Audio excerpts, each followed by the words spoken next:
meeting is now called to order. Please rise for the Pledge of Allegiance. I pledge allegiance to the flag of the United States of America and to the republic for which it stands, one nation, under God, indivisible, with liberty and justice for all.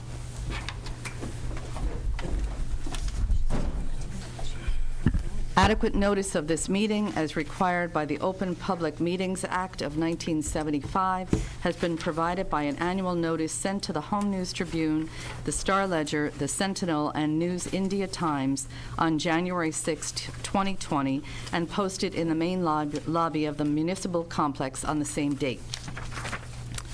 Okay. Now,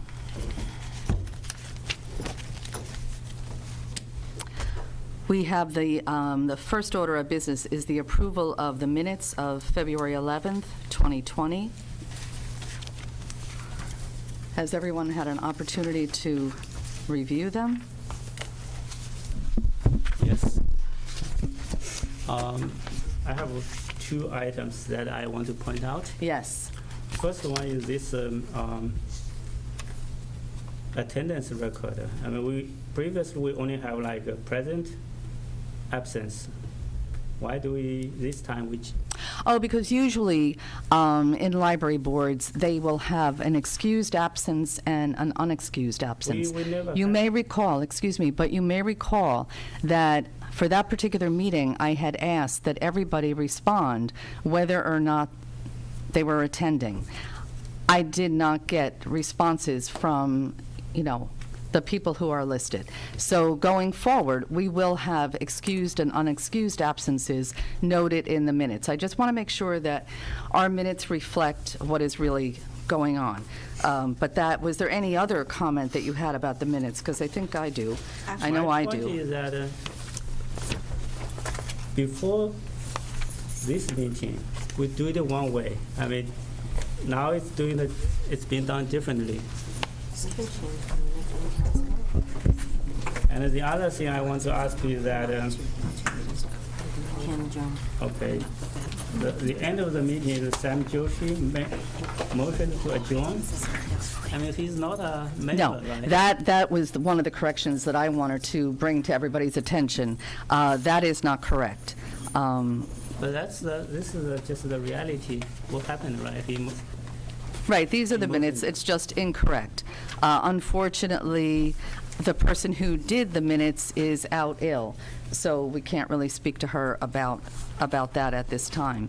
But I believe I don't know. I would have to go back and look at the tape to see who called to adjourn the motion to adjourn the meeting on February 11th. Okay. And whether it was Sue who seconded it, I don't recall. I'd have Do to you- watch it. I don't. Yeah, I don't remember. I'm sorry, I watched, I think it's Mr. Joshi who adjourned the meeting. Pardon me? I think it's Mr. Joshi who adjourned the meeting. I just watched it. Well, Mr. Joshi is not able to adjourn the meeting. Well, that's what's recorded on the video. You Okay, can then we will watch have the to video. check that again. So I Any can approve event, this. the meeting did end, so the meeting did come to But an this end. meeting minutes is wrong then, or you're saying he's not supposed to adjourn the meeting, so which way Right. it is, Ben? Well, then we have to find out who adjourned the meeting. I would imagine that at some point I said this meeting is adjourned, so I adjourned the meeting officially, but I don't know who made the motion to adjourn the meeting. I cannot say at this time. Yeah. Okay? Then please watch the video and I can approve the minutes like this. So, should we table the approval of the minutes until our next meeting? Yes. Okay, let's table those. And also the excused and non-excused, I just want to add it, if you want to add that, I think you should let the board member know that you're adding this, so at least giving them an advance notice. If you're not sending an email saying you're not coming, then it's going to be counted as unexcused. So That is as a good point. courtesy, at Yes, least we right. should know. You can't just set policy and just execute it without people knowing about it. Well, then I would say, and we're not going to get into an argument because we're just at the start of the meeting here. I would not, I'm say just that seeing going argument. forward, when I sent out an email requesting a response. And I do believe that I asked everyone to, I asked people to respond all, so people would know who was going to be able to attend or not attend. There was no response. So that is not the way. Yeah, I'm simply saying, if you want to do this, setting a new policy, then this policy should be notified to all the board members. You should say, oh, if you're not responding, then I'm going to count this as unexcused. As in every school, every government body, you have to set the policy, let people know that this is the way it's going to be. Then Thank you. I would agree that. Thank you. Appreciate All right, so that. we're going to table those minutes. Unfortunately, we also do not have minutes from the February 26th special meeting that was held. So I guess we will just table the approval of both the February 11th and the February 26th special meeting minutes until next time. Now, as we move along, and you may notice, I'm sure, that we have a bit of a problem because one of our staff members suddenly became ill, and so we are missing some items that we would normally have in our packet. One of the two of the items that we are missing are our financial reports, which is the trustee account report from February and the approval of the bill listing. So the trustee account report is something that we usually have a chance to review. That is not anything that needs to take that we need to take action on. I am concerned about the approval of the bill listing. We did not really find out until late today that there was no bill listing that could be printed and presented to the board. So I am not sure whether those bills are going to, will the vendors, will those people need to wait until we meet next to receive payment? Yeah, and you had asked me this earlier. Yeah. And that would normally be the case. If there's an emergent bill that needs to be paid, it can be, if that's directed to you, I would suggest that you may be able to approve that bill on an emergent basis through an email of the board members, and having everyone respond yea or nay with respect to that. But I think that would only be in an emergent circumstances. The preference would be to leave it for the next meeting. All right. I think the social contact requires a check. All right. So I guess we will do that. If there's something that comes up that seems to be a real emergency, otherwise we will wait until our next meeting. And, the staff is sick today or what? I thought like this usually be prepared like several days ago before the meeting. Yes. Yeah, I did too. Unfortunately, it was not. It is not available. Now we have the acting director's report that we received via email. Yeah, and I just want to note that the acting director, Mr. Timor, has resigned from his position. He's pursuing other opportunities. He is going to another library, so he's officially not with us anymore. He can't present the report. The board does have the reports, had a chance to look at it. Quite frankly, there's a couple items on there which will be coming up on later on in the meeting that relate to some actions that need to be taken. So one of the things we wanted to talk about today, we'll be going further down on the agenda, will be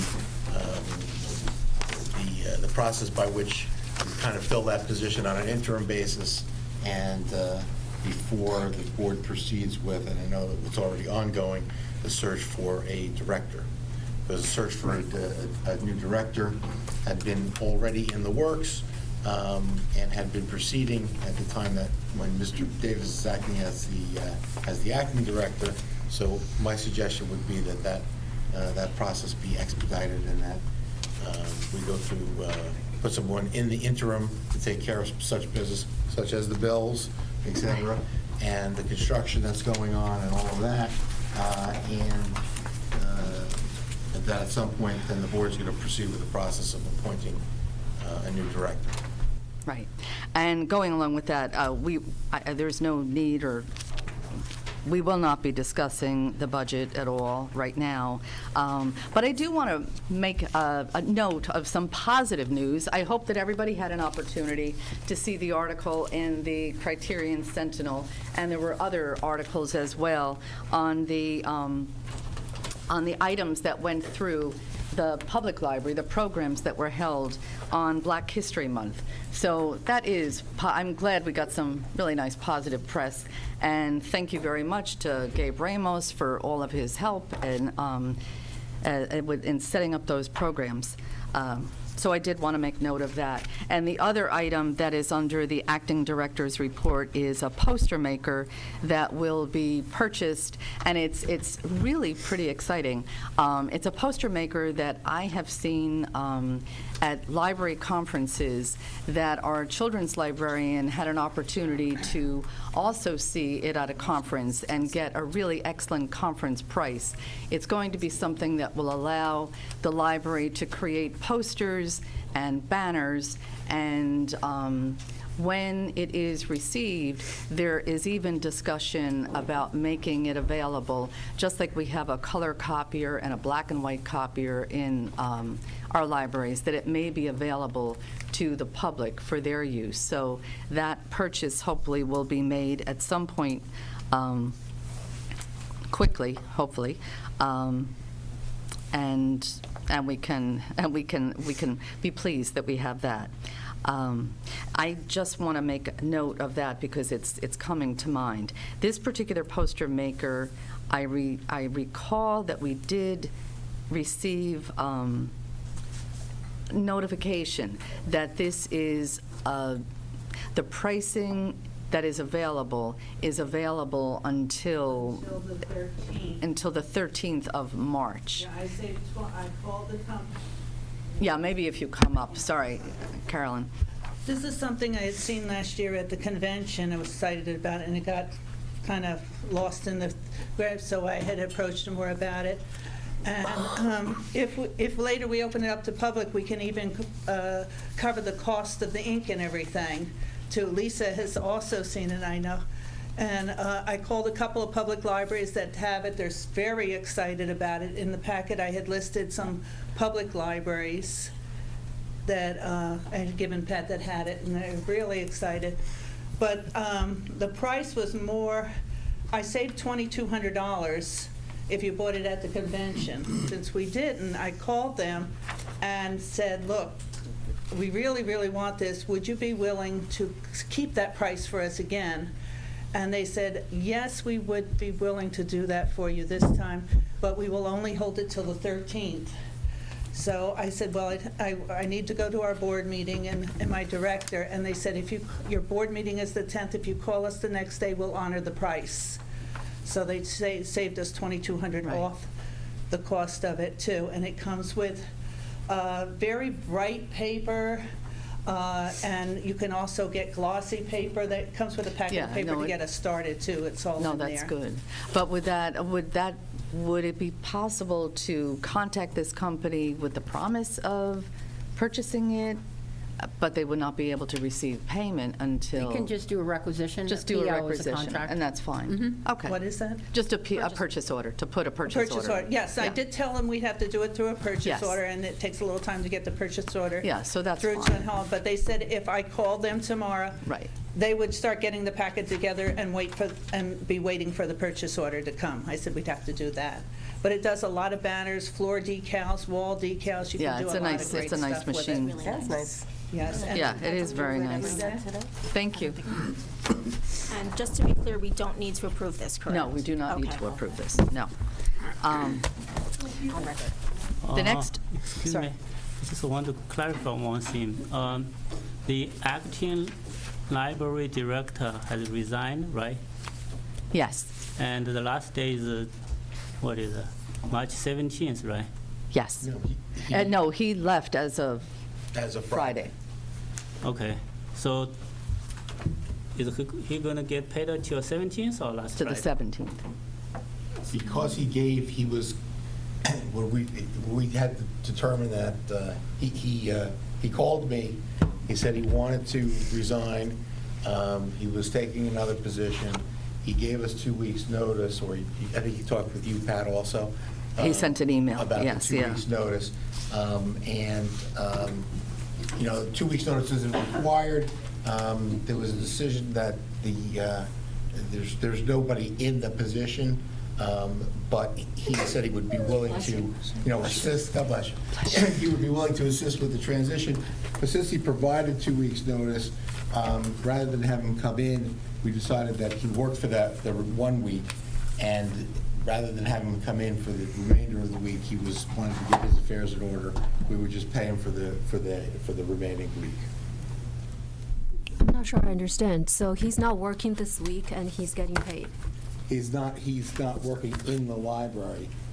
Where is he working? He's not coming He's not into coming the in. library. We didn't think it would be a good idea for someone who was already given notice, just as a standard practice. When someone resigns and gives notice, they continue to have access to the computer systems, even though they've resigned.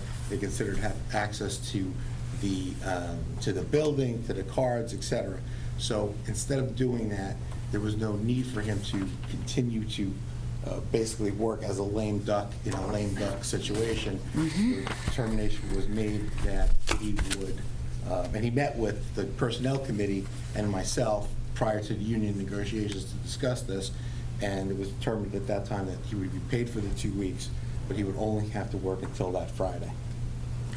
So he's not with the union, and he's not working this week. The library has no director, but we're paying someone for the director's salary. And by the way, how much is that? Well, Monthly?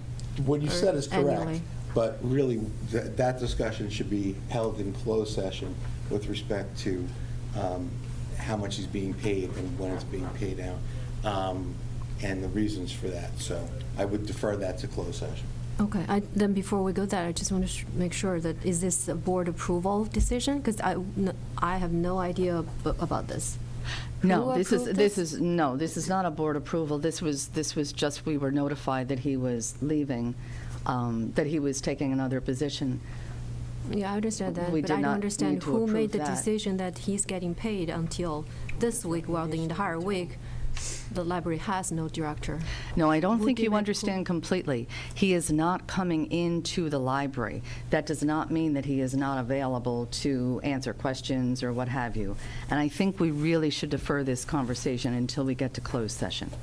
All right? I mean, frankly speaking, I don't think it's a closed session item. It's not about salary. It's like you have this It's kind about- of precedence that someone resign and they get paid while like they leave early. I mean, typically like if it's a resign, like if I do in my company, I give them 2 weeks notice, I'll still be required to work for 2 weeks if I want to get paid. Well, that's not necessarily true. Yeah. And like the board president said, the reasons for it we could discuss in closed session, and if there's an issue and you want to take a board vote on it, then you could take a board vote on it after the closed session. The next agenda item are our committee reports. Now, our first committee listed is facilities, and you may recall that under facilities, we have the bookmobile. We're going to table that for this evening. The bookmobile portion has been doing quite a lot of work, and they have met, but we are going to table any further discussion on that this evening. But we do have 2 items under policy that we would like to review. And you've already received the materials selection, collection development policy, and the bylaws revision. Now, the materials selection, collection development, Do we miss some kind of agenda item? Because I saw there was a budget 2020, right? We have the form here. what's that now? The budget 2020. Yes, but since we don't, we don't have anything that we can really discuss about it. I mean, who is going to answer any questions about the budget at this time? That's why I had said that we would not be discussing that right now. But we should be able to like, so the data is here. It's not like the bill listing that, we don't have any information here. here is like the budget for the board to discuss, right? We have the information here. All right, so.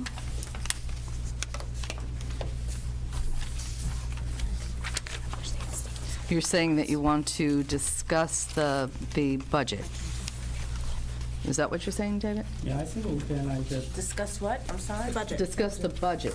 I don't But- have a copy of Yes, it. you do. It's in there somewhere. it's on the It's on the agenda. next to the It's on the agenda. yeah, on the agenda. I think it's after probably the director's report.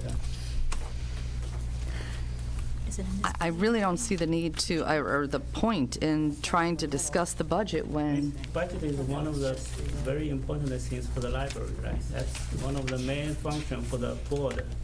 I mean, right now it's in March, and we don't want to discuss budget, and if we are waiting for the next director, I mean, it could be like in April or in May. And how do you want to operate the library all right, without so the budget? what would you like to say about the budget? I think we should go through it and see like if there is any like Yeah, is there, unusual change or like that we needed to understand.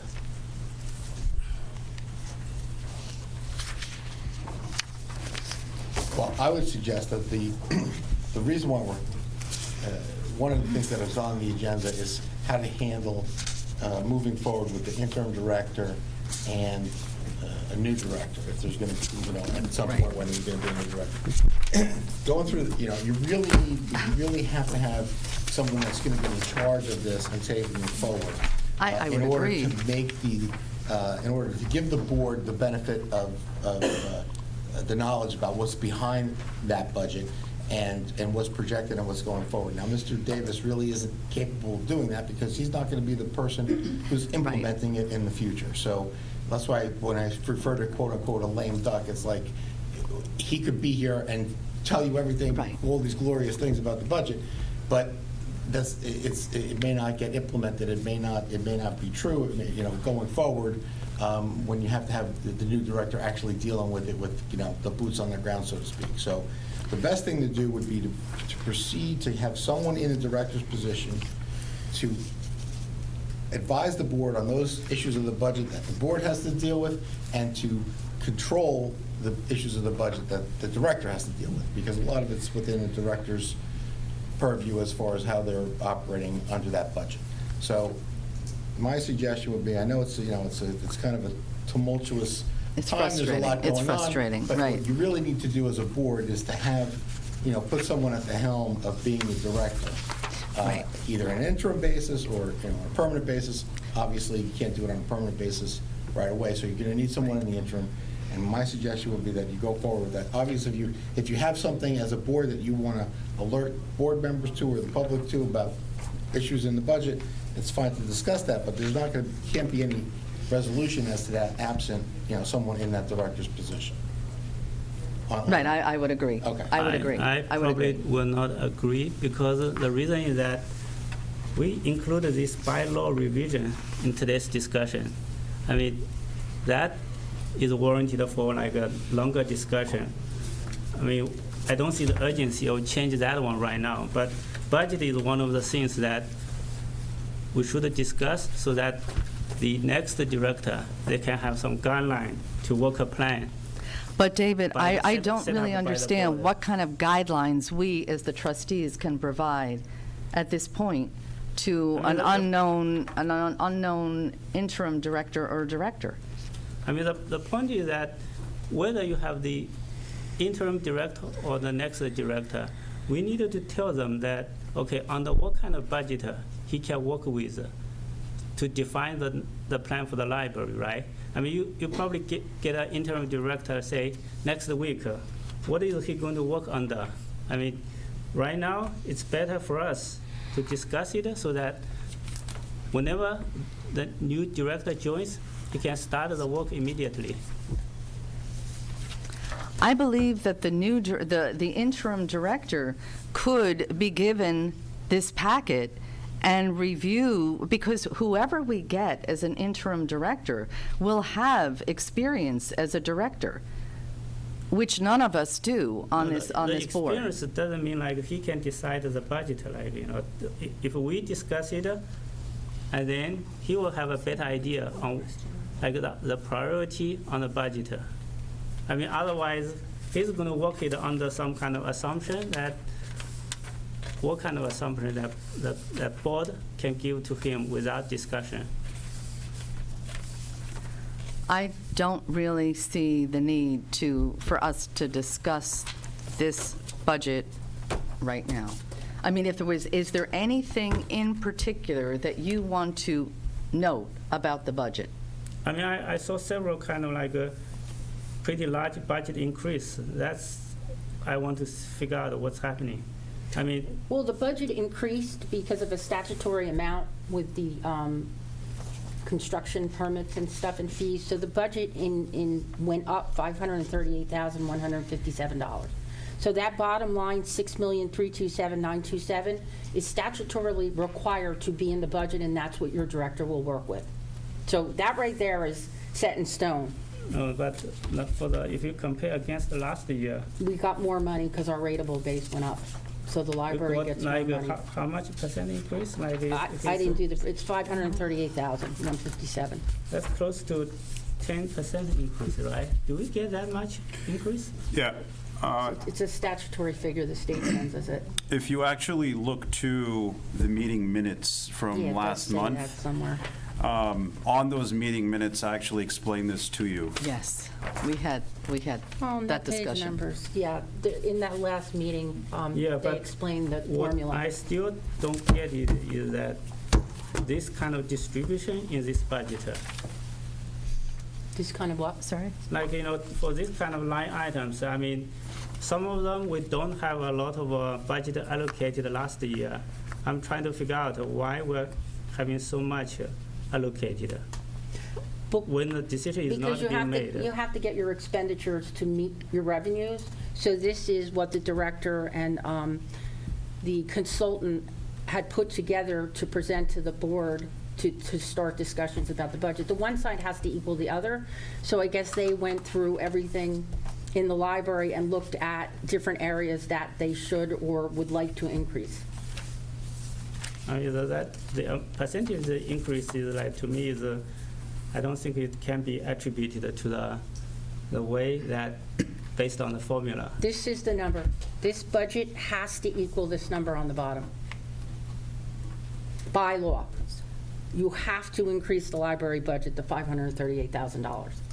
Where you choose to put To those put it. increases is up to the board, but there's nothing you can do to change that $6 million number.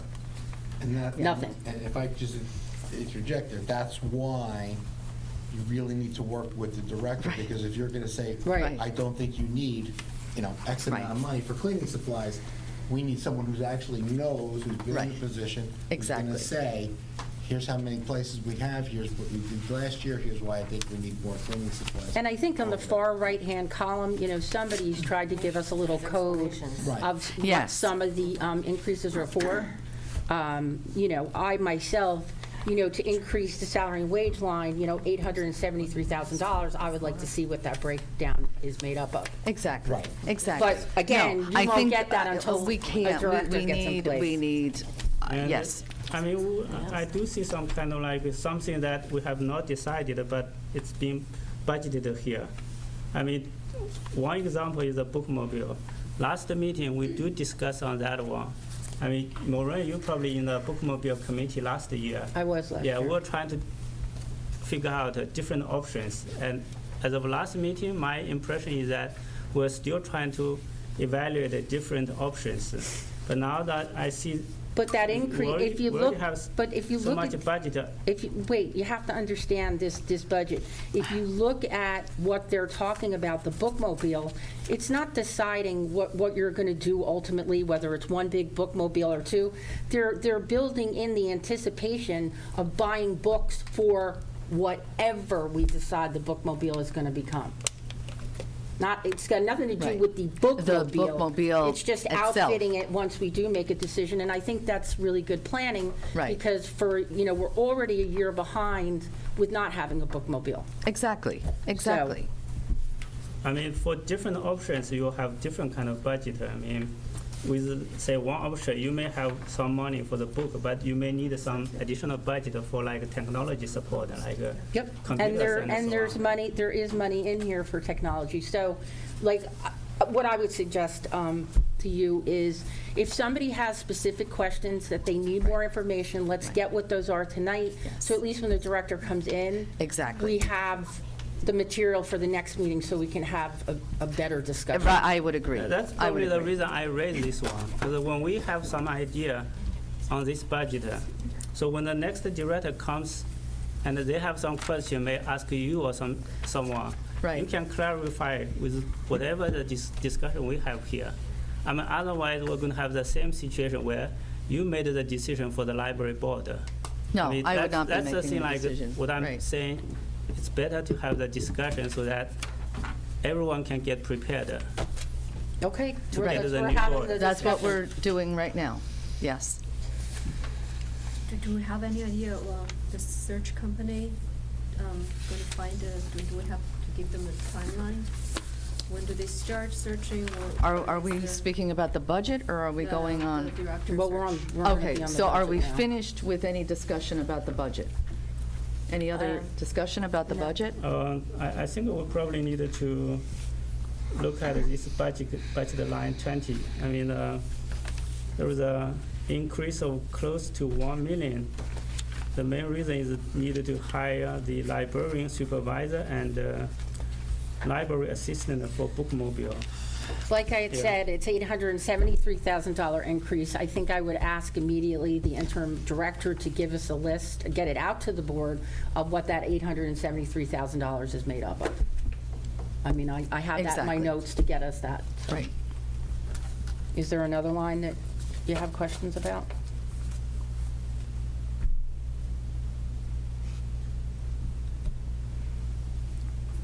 I mean, the other one is the line 7, build the bookmobile collection. I mean, it's probably, there's like, it was almost 80,000 budget for that one. Because we probably want to relabel it so that if you have different options, you may want to allocate that budget differently. Like if you have, vans, you may want like to, for example, get some computers, or like maybe the Amazon Kindle, that kind of the option. Yeah, I just want to say that just on that, the reading of the budget, from my understanding of when I was talking to Mr. Davis about the bookmobile, because I did have some discussions with him about the bookmobile, that that increase in the books and publications of, close to $100,000 is not just adding $100,000 that's only going to go to the bookmobile. That's $100,000 that are going to go to books overall in the library, including whatever goes into the bookmobile. Right. And so down on the computer, on hardware and software, there is a line item for that, and that's also increased from 80 to 125. So I just wanted to make that clarification, because the $100,000 that's being added is not for books for the bookmobile. The Alone, asterisk- right, alone, The asterisk right. was there to show that if you That's guys part of it. decide that you're going to have a bookmobile or whatever, you're going to have Right. to have books for that. Yes, Line yeah, that was item my 7? understanding. Which are line item? Line 7. I mean, line 7 is I'm putting like, around 80K because that's the increase. I mean, if you talk about the books, I mean, we used to have the budget for the books for the branches already. Right? That's what I mean. Well, line 7 is for books and publications, and books and publications include, No, what I mean is the increase, because if you look at books and publications, there is almost 30% increase. I mean, the I'm reason for gonna, that. I'm gonna Yes. put in the notes for the new director. Right. That David wanted like a breakdown of how much would be for the bookmobile and what would increase our collection and publication. Exactly. Inside the 3 libraries. I exactly, have that. because I do believe that we could keep on going on this. I think we have discussed the budget enough, and I think that we realize that we need to have the assistance of an interim director to go over the budget with us. So I think we'll move on to the next agenda item, which is the committee reports. And as I mentioned, we won't discuss the facilities or bookmobile in particular, but we're tabling that for this evening. And we're on to the policy, and I just want to make sure, material selection and collection development. We were emailed, we received that as an email. Do we need to read it into the, we should read it. If that's how you've done it in the past. We've that's done it. that in the Yes. past. We've done that in the past. That's what I would do if we were going to do it. All right. So, Okay, I'm on. who will read? Well, we have the material selection collection development, and we have the bylaws revision. Would you like to read So, one? would you like to read one? All right, well, let's start with the bylaws. No, we're starting We're with starting with the the collection. collection. All right, the introduction. The mission of the Edison Public Library is to provide excellent library services and resources in a welcoming and respectful environment to best serve the entire Edison community. The library. I'm sorry, you're doing the bylaws? No, she's The doing the material collection. Oh, you are? Okay, Materials. okay, gotcha. All right, the library seeks to provide friendly and welcoming service to all, access to a balanced, diverse collection of resources to meet the needs of our community, and excellence in customer service that reaches beyond the library to meet and anticipate the needs of the community and improve the quality of life in Edison. In support of its mission and integral to this policy, the Edison Public Library endorses the principles of intellectual freedom adopted by the American Library Association. The Library Bill of Rights, the Freedom to Read Statement, freedom to view, and interpretation of the Library Bill of Rights. I think so. Statement of purpose. The library's goal is to develop a balanced collection of materials to meet the community's diverse and ever-changing needs of for information, research, learning, and recreation.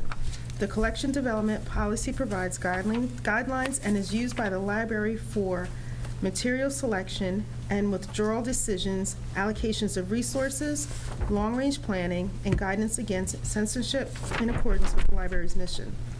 It also serves to acquaint the general public with the principles of selection and provide a better understanding of selection decisions made by staff. Scope of collection. The primary goal of collection development is to provide the best possible collection with the financial resources available. The decision to select any item for the collection is based on demand, anticipated need, cost, historical significance, and the strengths and weaknesses of the existing collection in order to maintain a wide and balanced collection representing all sides of an issue.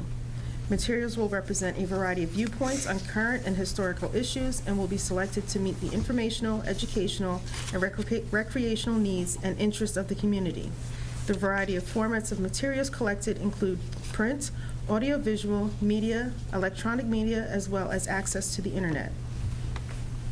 The inclusion of an item in the library collection in no way represents an endorsement of its contents. Only individuals can determine what is most appropriate for their needs and can define what material or information is consistent with their personal or family values.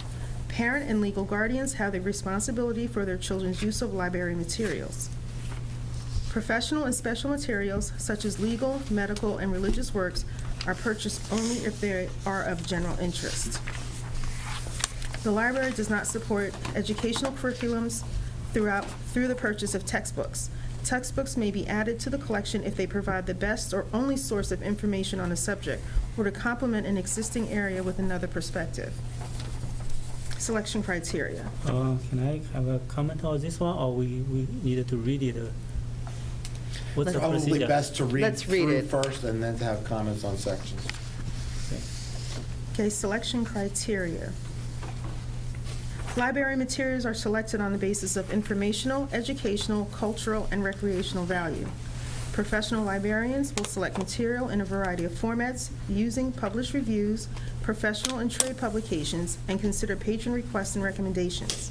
These materials are selected in compliance with the mission and goals of the library. The following general criteria are also used in selecting materials for addition to the collection. Importance and value to the collection and library users, significance of the subject matter, current demand and anticipated need, local interest, cost, availability, and library materials budget, authority, accuracy, and timeliness, suitability of the format for library use, date of publication, and space available for materials. The responsibility for selection, final authority for the determination of policy and the acquisition of books and other materials is vested in the Library Board of Trustees. Responsibility for material selection within this policy and control of expenditures for material rests with the director. Selection decisions may be delegated to qualified staff members by the director. Suggestions for additions to the collection. Edison Public Library welcomes suggestions from the community regarding purchases of materials for the collection. All suggestions for purchases are subject to the same selection criteria as other materials and are not automatically added to the collection. When possible and available, requested materials may be borrowed from other libraries through our membership in Libraries of Middlesex Automation Consortium, LMXAC, and the state-supported interlibrary loan system in lieu of purchase. Gifts and donation. The Edison Public Library may accept gifts and donations with the explicit understanding that the library, in its sole discretion, reserves the right to display, store, sell, or otherwise dispose of all gifts and contributions of tangible property. Those which do not meet the library's objectives and material selection criteria may be refused. Bookplates may be provided for memorials and gifts. The library does not provide an appraisal of donated items. The library will, upon request of the donor, provide a written receipt for gifts indicating the number and general description of materials. No conditions may be imposed relating to any gift, donation, or memorial either before or after acceptance by the library. Withdrawal of materials. The collection is reviewed and revised on an ongoing basis to remain up to date and useful. Collections are current and popular, not archival, and materials are not needlessly duplicated. Materials that are worn, damaged, outdated, duplicated, no longer accurate, and/or no longer used may be removed from the collection in a process commonly known as weeding. The CREW, which is Continuous Review, Evaluation, and Weeding method of systematic evaluation and weeding of collections, is used in order to keep the collections responsive to patrons' needs, to ensure its vitality and usefulness of the community, and to make room for newer materials. Excuse me. The professional staff of the library, under the general direction and supervision of the library director, will be solely responsible for the withdrawal of materials. Reconsideration of materials. Although materials are carefully selected, there can be differences of opinion regarding suitable materials. Patrons who wish to request the withdrawal or reclassifications of materials owned by the Edison Township Library must complete the request for reconsideration of library materials form. Upon receipt of formal written requests, the director will discuss the matter with the appropriate professional staff in a timely manner. The completed form will be given to the library director for a written response. A decision will be made regarding the material within a reasonable amount of time, with written reasons for the decisions conveyed to the patron. Appeals from the library director's decision may be directed only to the Board of Trustees for their final decision. Thank you. Thank you. Were there any comments? I have one on the page 2, first paragraph. I mean, as a public library, regarding the textbook, I don't think it's necessary for us to put this one here. I mean, if there is enough, like, say, students, they want a kind of like a textbook, I mean, if we have the budget, we'll do it. But, you know, like this first sentence, the library does not support educational curriculums. I mean, if any Through the parents- through the purchase of textbooks. Yeah, understand that one, but I don't think it's necessary for us to have a policy like this one. I mean, you can Well, this have particular own flexibility. This particular policy was the policy was revised, checking American Library Association recommendations and with staff input. So, and I think it is really very common that libraries, even school libraries, to be honest with you, do not purchase textbooks. You know, and if you continue with this particular policy, you'll see if there's anything that is of vital need for the community, then of course the library would consider to purchase it. But I don't think the library could be in the position that they would be purchasing textbooks. And as I said, this was done with input from the staff and under guidance from American Library Association, ALA.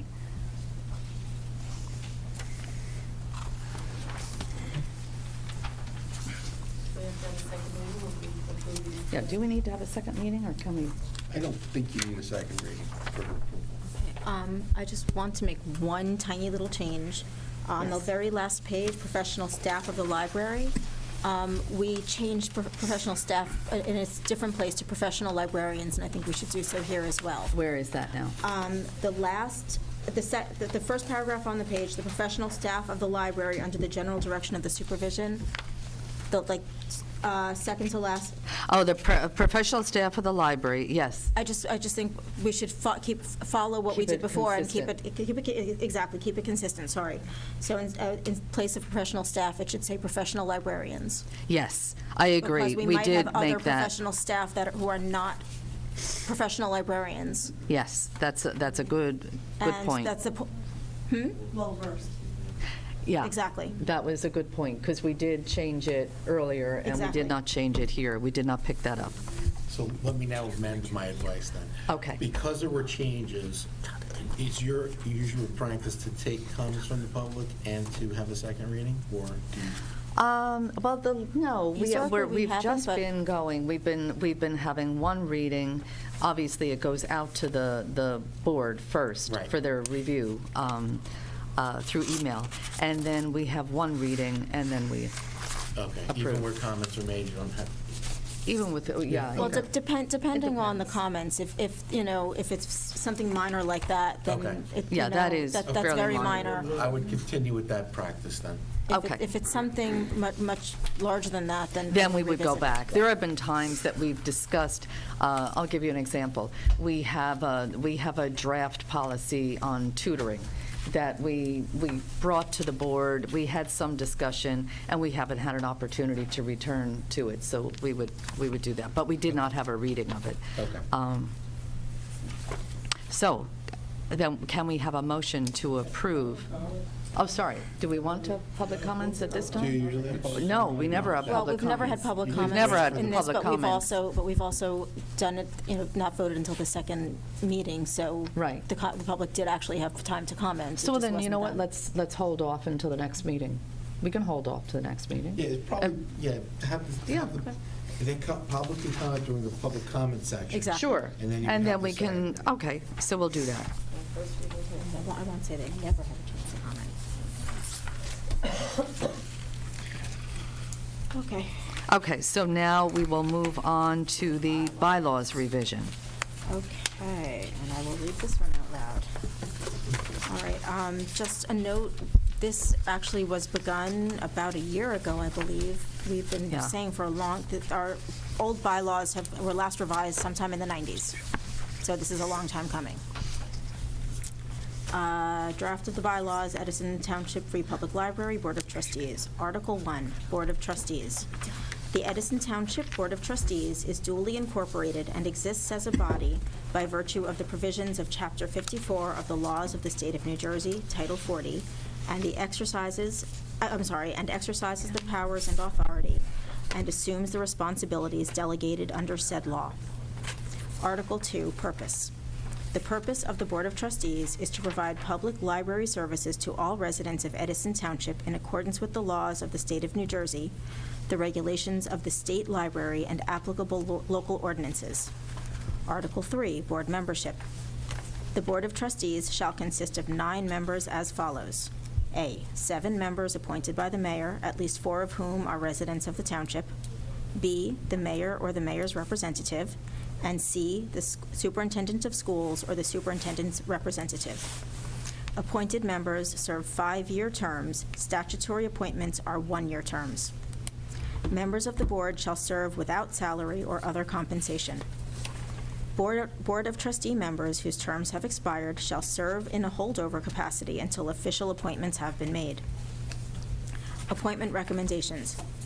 Upon request, the Board of Trustees shall recommend a list of prospective candidates for open board seats to the Edison mayor by November 1st of each year. Said candidates will be determined based on the skills needed to ensure that the Board of Trustees carries out its legal responsibilities regarding the library. Candidates recommended for board positions should have an active Edison Public Library card, an articulated interest in serving on the Library Board of Trustees, and an understanding of contemporary library issues and functions. All trustee candidates should complete an Edison application form for appointment to boards, committees, and commissions available from the Public Clerk's Office for consideration for a board position. Resignation. Any trustee, by notice, in writing to the mayor and a copy to the board president, may resign at any time. Removal. Any trustee may be removed from office for cause, including but not limited to neglect of duty, conduct unbecoming a public official, failure to attend the requisite number of meetings, and/or other sufficient cause per NJSA 40A 90-12 1 SEQ, I don't know what that means. The Board of Trustees shall make recommendations for removal to the mayor upon 2/3 vote of the trustees. Communication and authority. Generally, only the President of the Board of Trustees shall speak on behalf of the Board of Trustees and shall do so consistent with the Board's actions and the consensus of its deliberations. Article 4, Board Responsibilities. The Board of Trustees of the Edison Township Free Public Library shall: A, hold in trust and manage all library property. B, diligently seek to secure adequate funds to support the library. C, oversee the library staff's expenditure of funds collected, donated, or appropriated for the library and approve the annual audit. D, establish policies to govern the use, operation, and governance of the library. E, stay abreast of library trends and the needs of the community with regard to library services. F, select, appoint, supervise, and evaluate a qualified library director and determine compensation for that position. G, work with the library director to set short and long-term goals for the library. H, advocate on behalf of the library with public officials and other boards and community groups. I, attend all board meetings. Article 5, Officers. The officers of the board shall be president, vice president, treasurer, and secretary, elected from among the appointed trustees at the annual reorganization meeting in January and shall serve 1-year terms. Nominations of officers may be proposed by any board member at the January meeting. The president shall preside at all meetings, appoint all committees, authorize calls for any special meetings, confer with the director regarding the agenda for each board meeting, and generally shall perform the duties of a presiding officer and the duties associated with the office. The vice president shall exercise the duties of the president in the president's absence. The vice president shall have such powers and discharge such duties as may be assigned from time to time by the board, and generally shall perform the duties associated with the office. The treasurer shall be disbursing officer of the board, and shall be bonded in such amount as required by law. He or she shall countersign all expenditures of the library after approval by the board, and generally shall perform the duties associated with the office. In the absence or unavailability of the treasurer's duties may be performed by the vice president. The secretary shall ensure that full and correct records of the proceedings of the board are taken and maintained, and generally shall perform the duties associated with the office. A vacancy in office shall be filled by election of a successor for the unexpired term of the vacant office, except for the office of president, which shall be filled by the vice president for the unexpired term. Article 6, Meetings. The first regular meeting of the board in January shall be the annual reorganization meeting or affirmation. The board shall also elect officers, reapprove the official financial institutions and related signing authorities, and address any other organizational matters that may come before the board. Regular meetings of the board shall be held on monthly on such dates and times as may be set by the board at its annual reorganization meetings. Notice of the regular meeting dates will be posted in the library, filed with the township clerk, and sent to at least 2 official newspapers of the township in accordance with applicable law. Special meetings may be called by the president or by any other officer of the board acting on behalf of the president, or on 5 days' notice by any 3 members of the board. Notices for such meetings shall state the time, place, and specific business to be considered. 48 hours' notice of special meetings shall also be given to trustees and the public in accordance with applicable law. In the event that an emergency meeting is required without time to provide adequate notice to deal with matters of such urgency and importance that a delay would likely result in substantial harm to the public interest, such meeting may be held provided it conforms to applicable law regarding emergency meetings. Meetings shall be held in person. A quorum for the transaction of business at any meeting shall consist of half plus 1 members, in other words, more than half, of the board present in person. If a quorum is not present, the meeting shall be canceled and rescheduled. The order of business at the regular meetings of the Board of Trustees shall be in the following sequence unless circumstances otherwise dictate. A, call to the order and pledge of allegiance. B, roll call. C, Open Public Meetings Act statement. D, approval of minutes. E, financial report. F, library director's report. G, committees reports. H, unfinished business. I, new business. J, public portion. K, closed session. L, return to open session. M, adjournment. The president or other presiding officer shall determine the order of business at all meetings. The rules contained in the current edition of Robert's Rules of Order shall govern the parliamentary procedure of the meetings in all cases in which they are not inconsistent with these bylaws and applicable law. Article 8, Resolutions and Orders. A majority of votes of the members of the Board of Trustees present at any meeting shall be necessary for the adoption or passage of any resolution or motion. Actions taken shall be determined by a voice vote unless a roll call vote is requested by a board member. All motions shall be stated in their proper form and restated before a vote is taken. Article 9, Library Director.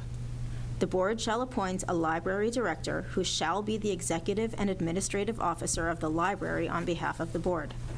The library director shall have sole charge of the administration of the library under the direction and review of the board.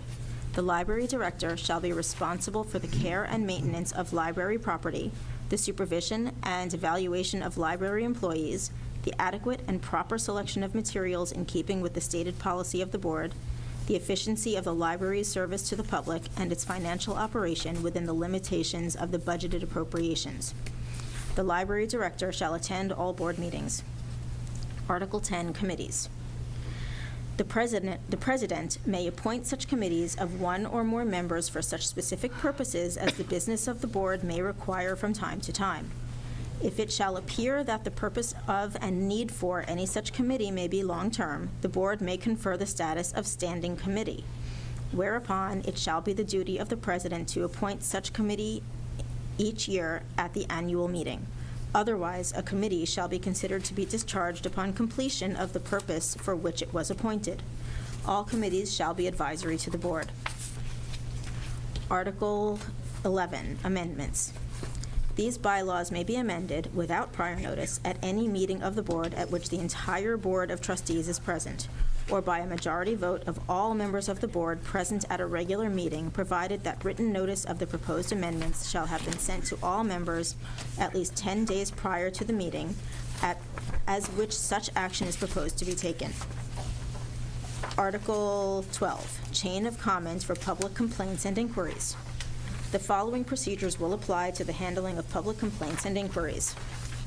A, neither the Library Board of Trustees as a whole or any individual board member will entertain or consider communications or complaints from library employees, library patrons, users, residents, or other citizens. Such communications will be referred to the library director. B, complaints and inquiries should be submitted to the library director. C, the library director will make every effort to resolve the problem with the persons immediately involved. D, when satisfaction has not been achieved at this level, the library board will accept written complaints or inquiries from non-employees. E, non-employees who request a hearing before the board shall present written complaints to the library director in detail. After reviewing the evidence provided by the library director, if any, the board will determine whether or not to grant a hearing to the requester. F, library employees shall follow the grievance procedures outlined in the library's policy manual and/or applicable collective bargaining agreements. And finally, Article 13, Conflict of Interest. A board member shall withdraw from board discussions, deliberation, and vote on any matter in which the board member, a family member, or an organization with which the board member is associated has a financial interest or other conflict. Board members shall not, in their private capacity, negotiate, bid for, or enter into a contract with the Edison Public Library in which they have a direct or indirect financial interest. A board member may not receive anything of value, monetary or otherwise, that could reasonably be expected to influence their vote or other official action of the board. Thank you. Any comments on the bylaws?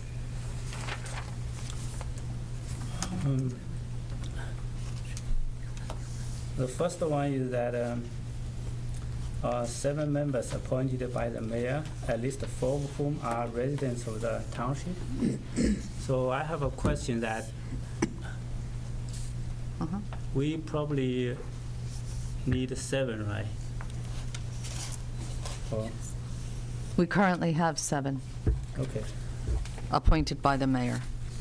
And then we have the mayor's representative, and we have the superintendent of schools representative.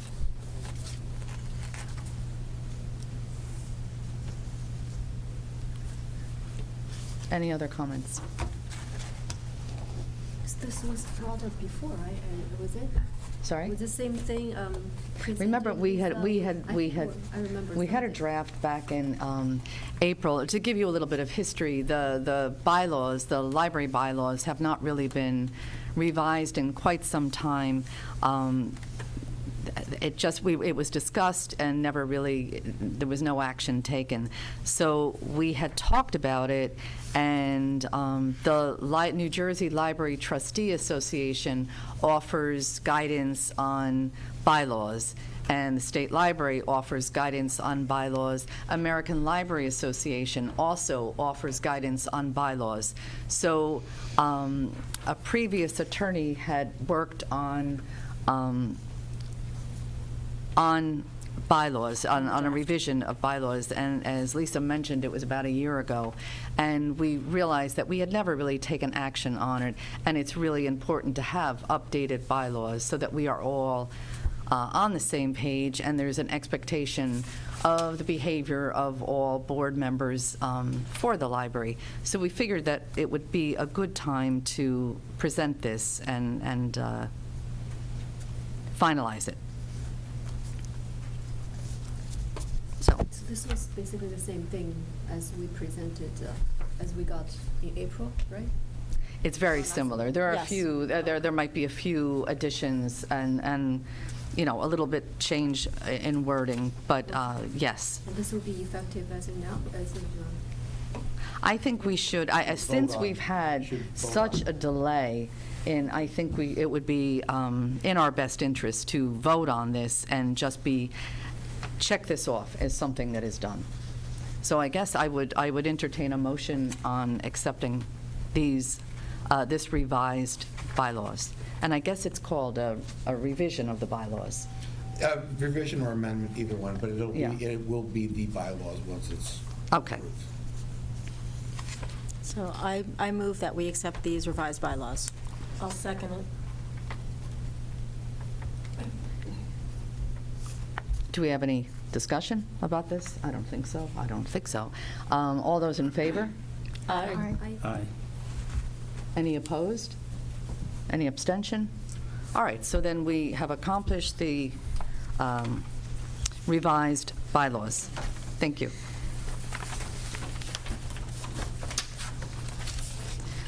The next agenda item is personnel for committee reports. And under personnel, we have union negotiations, interim director, and the director search consultant proposals. So I think I had already, I know I'm not a board member. No, but no, I know. I had already addressed the issue of the interim director and the director search. Yes. I don't know if one of the committee members wants to just address the fact that union negotiations are ongoing. Yeah, I would think. Yes. So. Do you want to? Yes, we did have our first meeting with the union and with their attorney. Seems like we got a little bit of a weird start to it, it seems, but they did mention a couple of things that they were interested in, and then, as goes with these kinds of things, we said we would get back to you. So we do have another meeting date planned for later on this month. Right. So hopefully it should wrap up pretty quickly. I mean, it's pretty cut and dry. This is the second union contract that we've done with the library, because we've already had one that had just expired at the end of December. And since everything is retroactively done, we would really like to get this completed and finished so everybody can get their raises that we approve, because we sure hope to do that without any further delay. Yes, definitely. Thank So you. We'll let you know next month how it went. Thank you. As you said, you did already mention interim director and director search consultant proposals. So we'll move on to unfinished business. I believe at our, well, not I believe, we all know that at our February meeting, February 26th meeting, we had a presentation from Sage Architects for the Library Construction Bond Act plan. And we said that we would table the approval of the architect's fee for the first step, until this meeting. So, Yeah, I just have a comment to make if you're finished. I don't want to Sure. interrupt, though. Okay. I did speak to him this morning, and that 2,500 part, so we met multiple times, and we spoke on the phone multiple times, and we met in person once as well, at the library with our grant writer, with the acting director. Heidi was also there. And basically, we've exhausted the 2,500 part, because that's what that whole first presentation along with the initial drawing concept was. But what we have asked him to do, or at least that firm, Sage Architects, to do, is to go beyond that. At this point, I'm not sure if you received a copy of what the grant writer had sent, but there's, prior to April 6th, I believe, there's a lot of work that needs to be done. right. That was way beyond the scope of what any of us had known. And when the grant writer found out she only found out from the state exactly all the steps that were needed. So, for example, there's just random certifications and things that the architect needs to complete, and schematics, drawings, pretty detailed things. So my point is, he wanted me to let you guys know that it's past the 2,500 point. The bill total right now is 9,500. If I understand if you want to approve the 2,500, but just letting you know that in terms of the total amount that's billed so far, he did email us.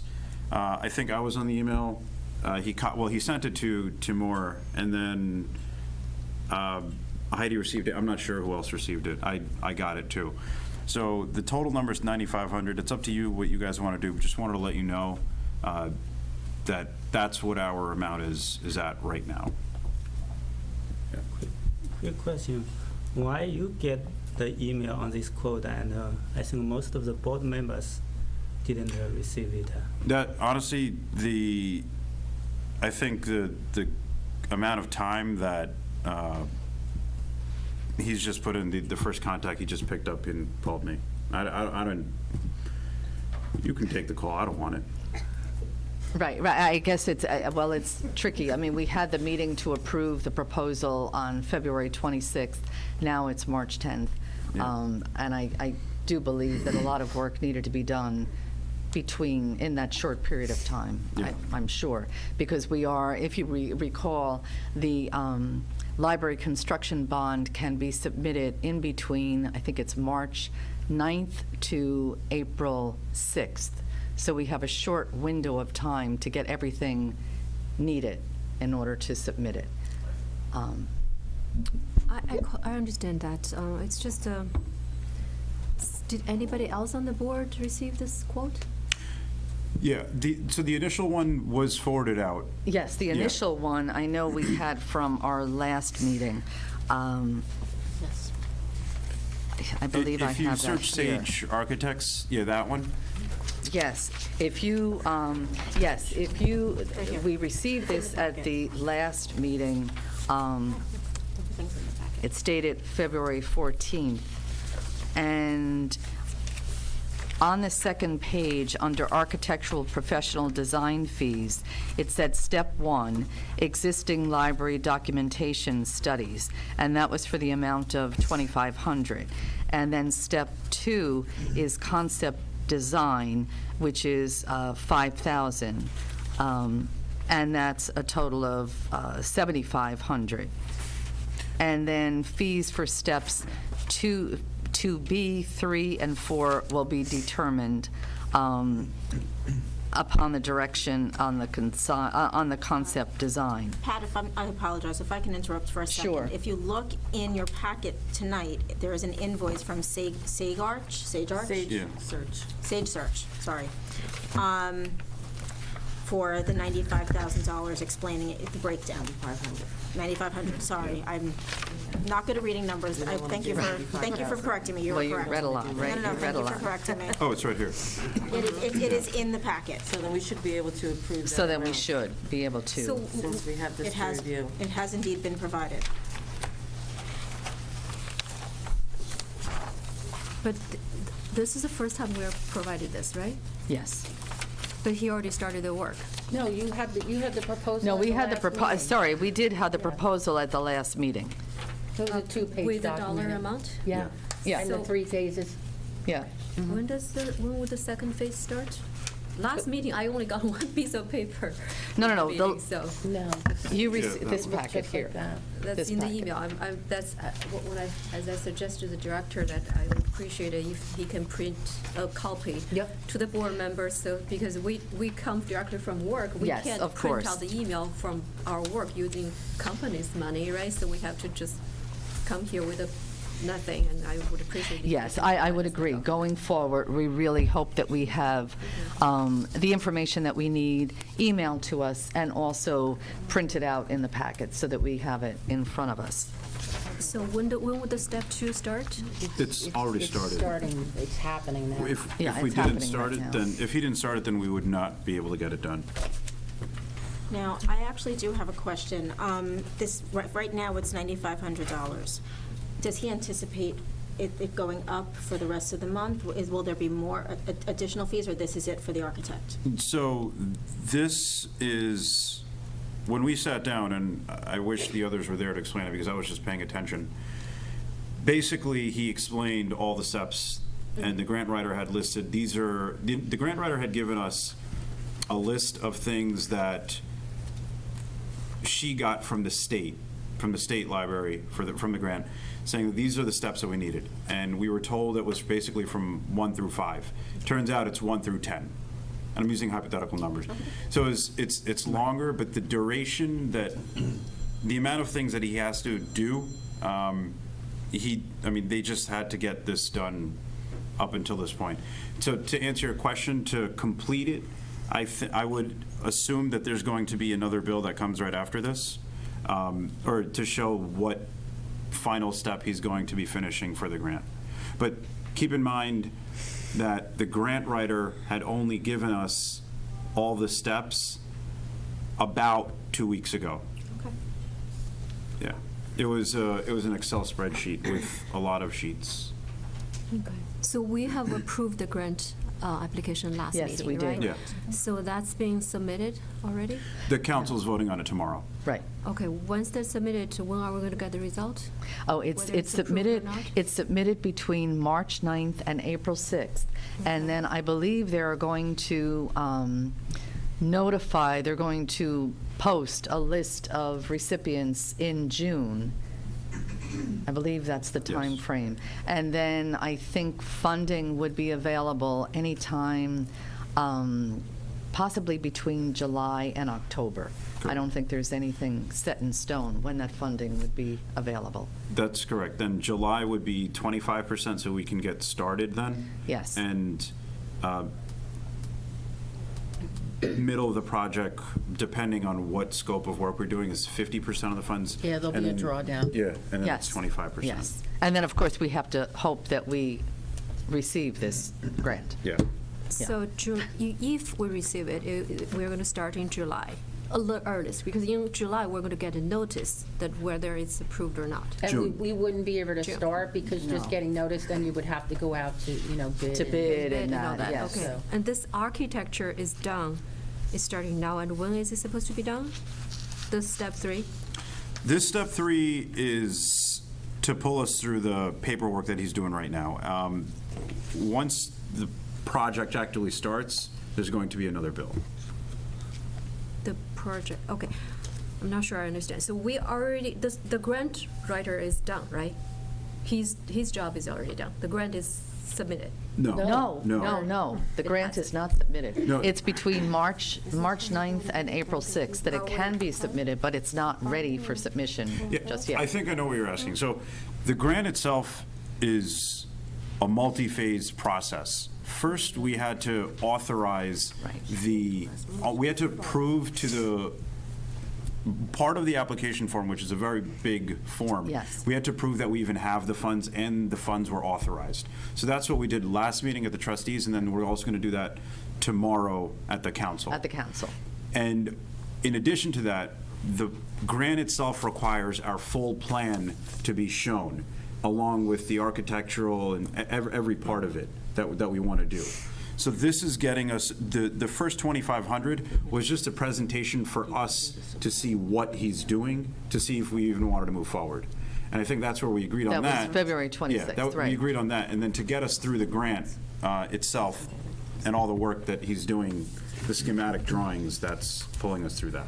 I think that Yes. may have answered. Okay, so the second step is also needed for the grant? Yes.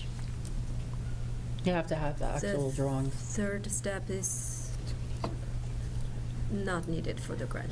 No, all of this is required for the All grant. this? Yeah. So this all needs to be done before Yes.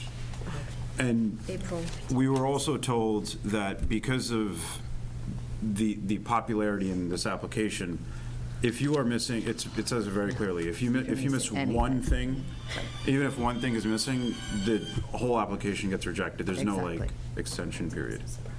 Right. So I think it's very important that we have everything in order Yeah. before, and it cannot be submitted piecemeal. Yeah. It's got to be done all at one time. I just have a suggestion on this one. Right now, I understand, the interim library director is not available. So when you are working on this one, can you also get library board members, Yeah. maybe like Pat or someone else to involve? Sure. Yeah, Absolutely. that would be helpful. I would love that. Yeah, that would Get be the good. rest of the board members to be informed. I mean, if we don't have the library director who can make the decision. Okay. Yeah, I'm not making any decision at all. I'm just Right. facilitating the conversations, and that's really all I've been doing and conveying back and forth what's been going Right, on. right. I think, at this point, I think we should, do we have a motion to approve this invoice to Sage Arc for $9,500? I'll make a motion that we approve the Sage Arc invoice for $9,500 for the construction bond application. Do we have a second? I'll second. All those in favor? Aye. Aye. Aye. Any opposed? Abstentions? All right, so then that is approved. All right. Then our next order of business is the approval of a contract with Pro Libra for an interim director. And before we even discuss it, I just want to explain a little bit more. At our February meeting, we had approved starting a search for a new director. And then, so there was some research in terms of companies to go to for a new director, or consultants for finding a new director. One of those companies is a company called Pro Libra Associates. And if you think of it as a personnel agency, Pro Libra has a stable of certified professional librarians who have experience in a number of different positions. And they are able to help us with finding an interim director. The good thing about going through Pro Libra is that they are a company that takes care of the insurance of the individual, paying the individual, payroll, everything that is needed. And when I say paying, I'm not saying Pro Libra is paying them. The library board would be paying them the funds, but they take care of everything. It's not like we are putting out a job search for an interim director on our own. So this is a company, as I said, who have a whole stable of people who are qualified to take on this role, and that is why this contract was presented to you. So hopefully you all had a chance to look at it. So I want to ask one thing on here. Is this just for the search for the interim director? This is, right now, we're speaking about the interim director. This one bill is, This is the, there's two different Pro Libras. there's One a- is for the interim director. and the there's other is one search. for an interim director and one for, A search, The So consultant to what's the search. price tag for this interim one? $83.34. I was just going to ask, how many hours? it's a minimum of 30 hours per week.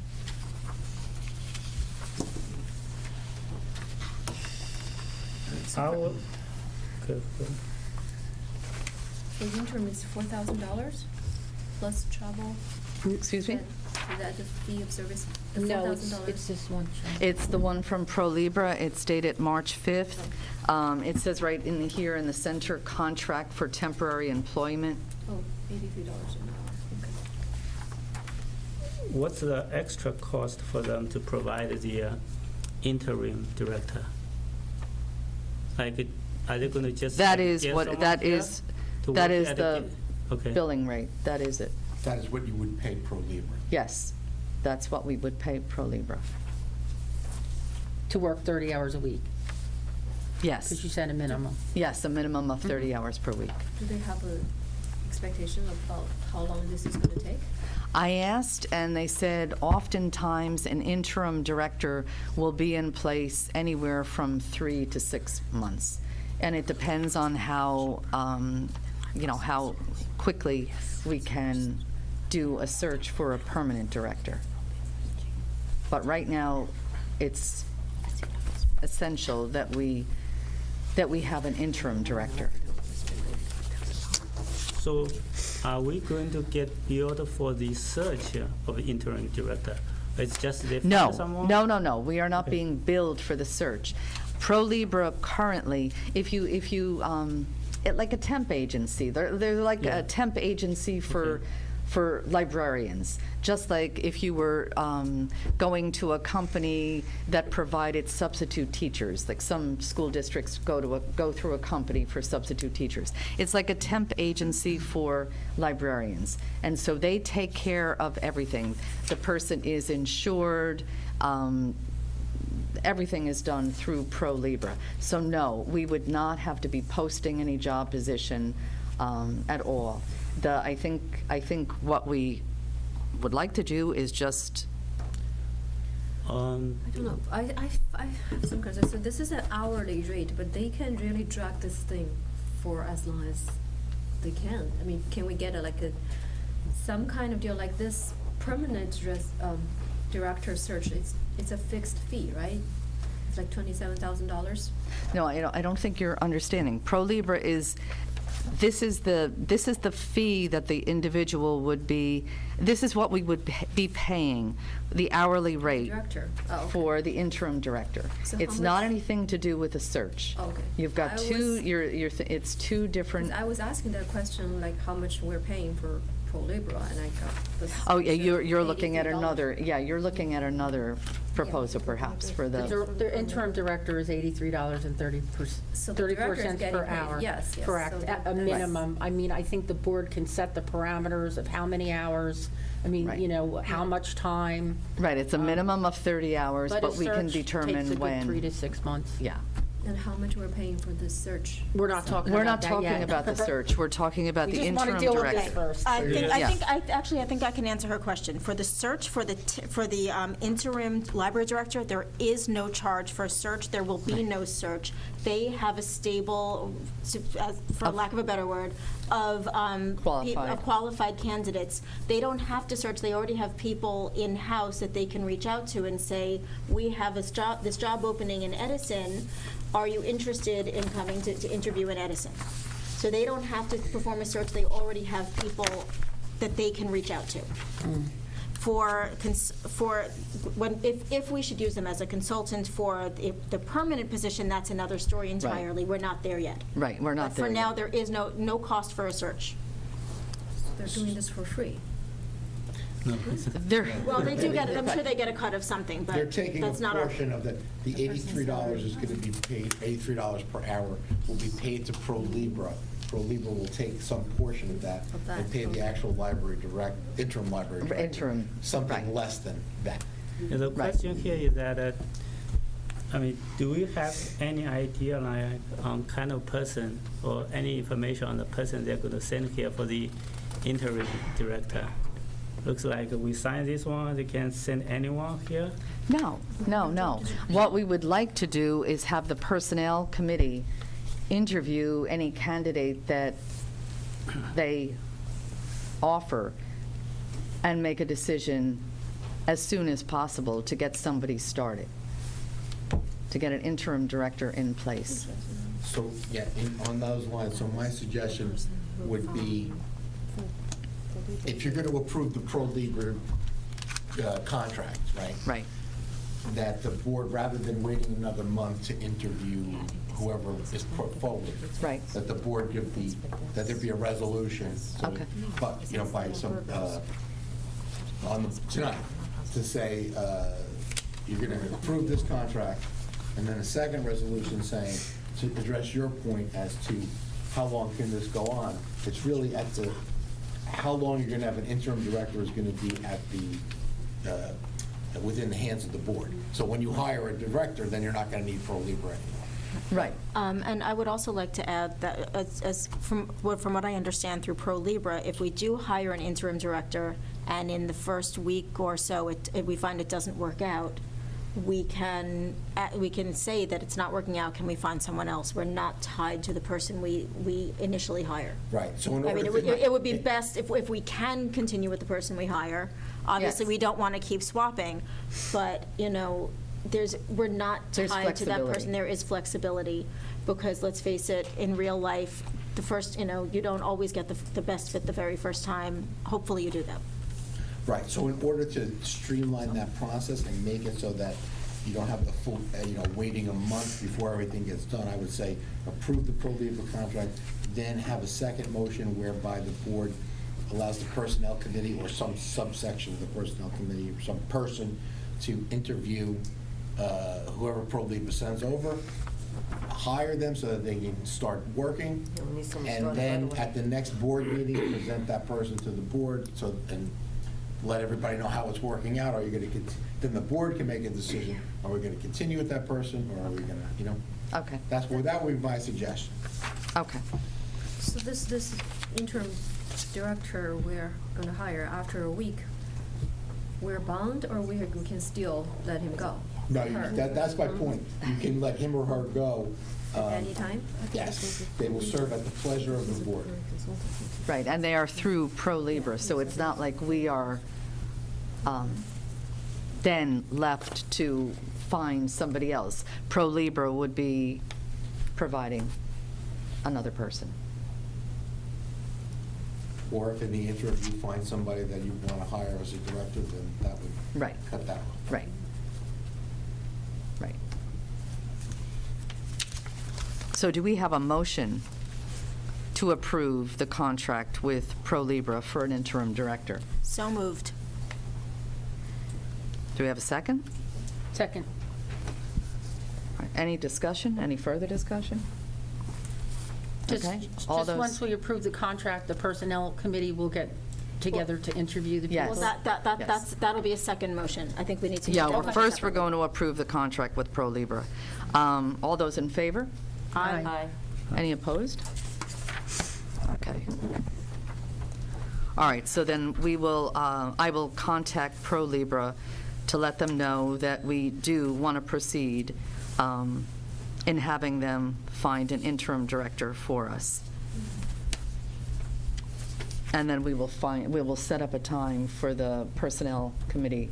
Right, so Let's to now- me. get that resolution. Right, so over. now Okay. let's discuss having the Personnel Committee, I don't know how to phrase this. I move that we allow the Personnel Committee to interview and hire an interim director pending review of the board at the next meeting. I'm trying to think how to Yes. phrase this. Am I saying it right? Yes. Is that- So- I'm yes, sorry, that's- So as I understand. Trying to get it right. As I understand what your motion is, that the board is going to designate the Personnel Committee, or give the Personnel Committee the authority to interview. And hire. Whoever, from the candidates that Pro Libra sends. Correct. Interview and hire a person to be the interim director for the period of time between now and the next board meeting. And at the next board meeting, you'll present that person to the board, and they will be able to approve going forward, or et cetera. Correct. Okay. I'll second it. All those in favor? Aye. Any opposed? Abstentions? All right, then that has passed. Thank you.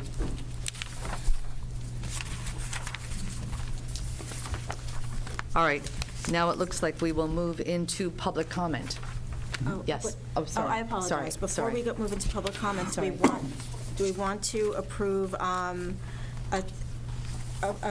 search consultants? Do we want to talk about the search consultant proposals and approve that, so that we can get the official search started? Oh, yes. Because we do have this information. We do have We seem that. to have skipped that. I apologize, sorry. That's true. It's under C. We can talk about it now. Yeah, we could talk about it now. Yeah, I think it was just accidentally skipped. Yes, you're right.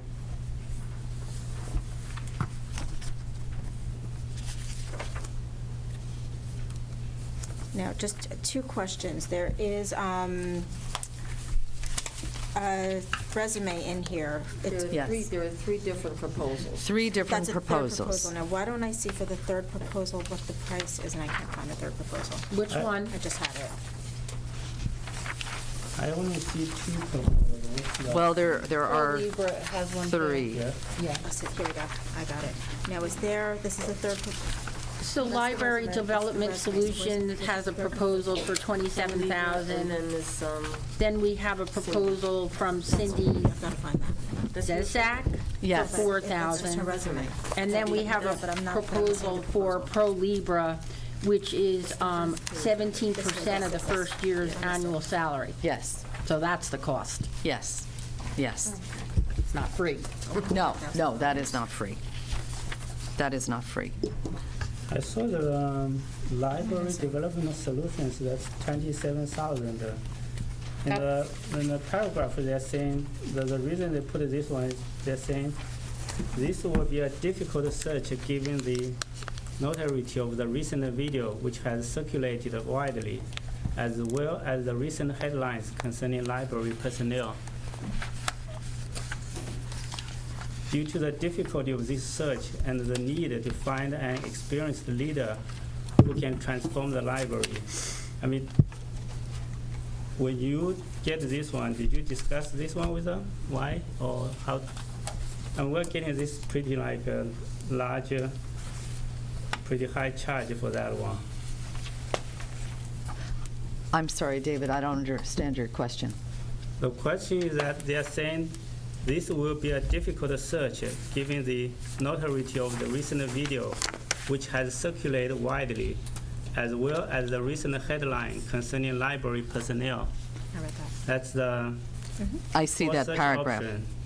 I mean, when you get this proposal for them, did you discuss this item with them? Or No, they're saying it was in the news. No, I did not. I mean, This company, it's a large company, they do a lot of consulting. But I would, in the library world, I guess the Edison Library Board.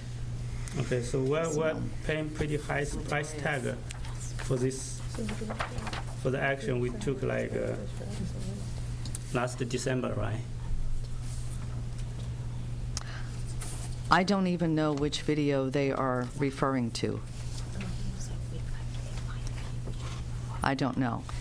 But whatever video they're referring to, their fee is listed on the second page. And there is a limited search option as well in the last paragraph.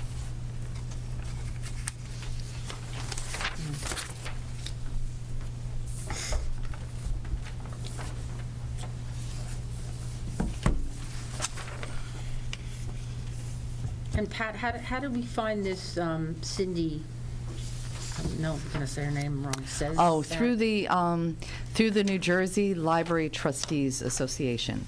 I had contacted them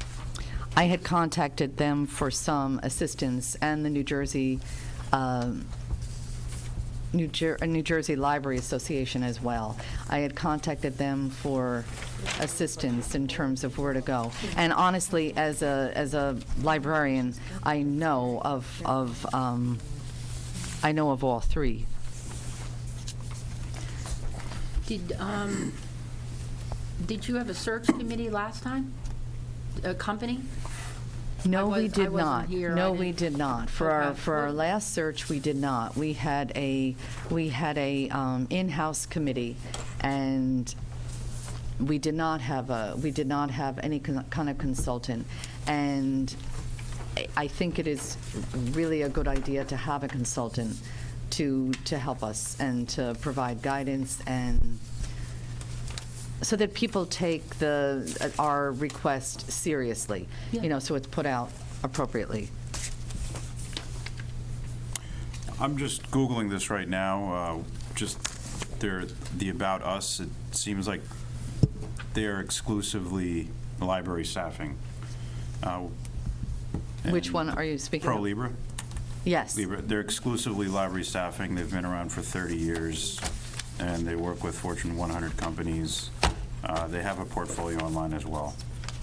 Right. Yeah.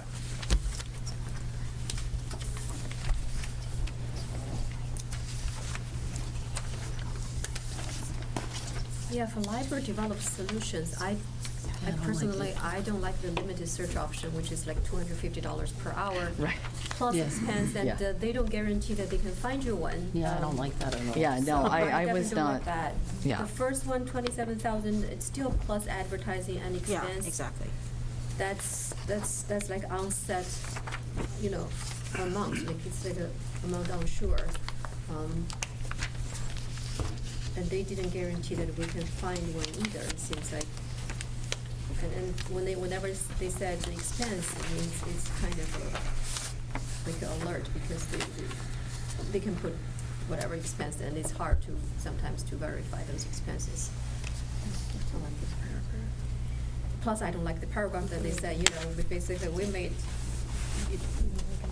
it difficult because. Right, right. I understand. Has a reputation, basically. It's saying that because we made headlines, I guess, every meeting.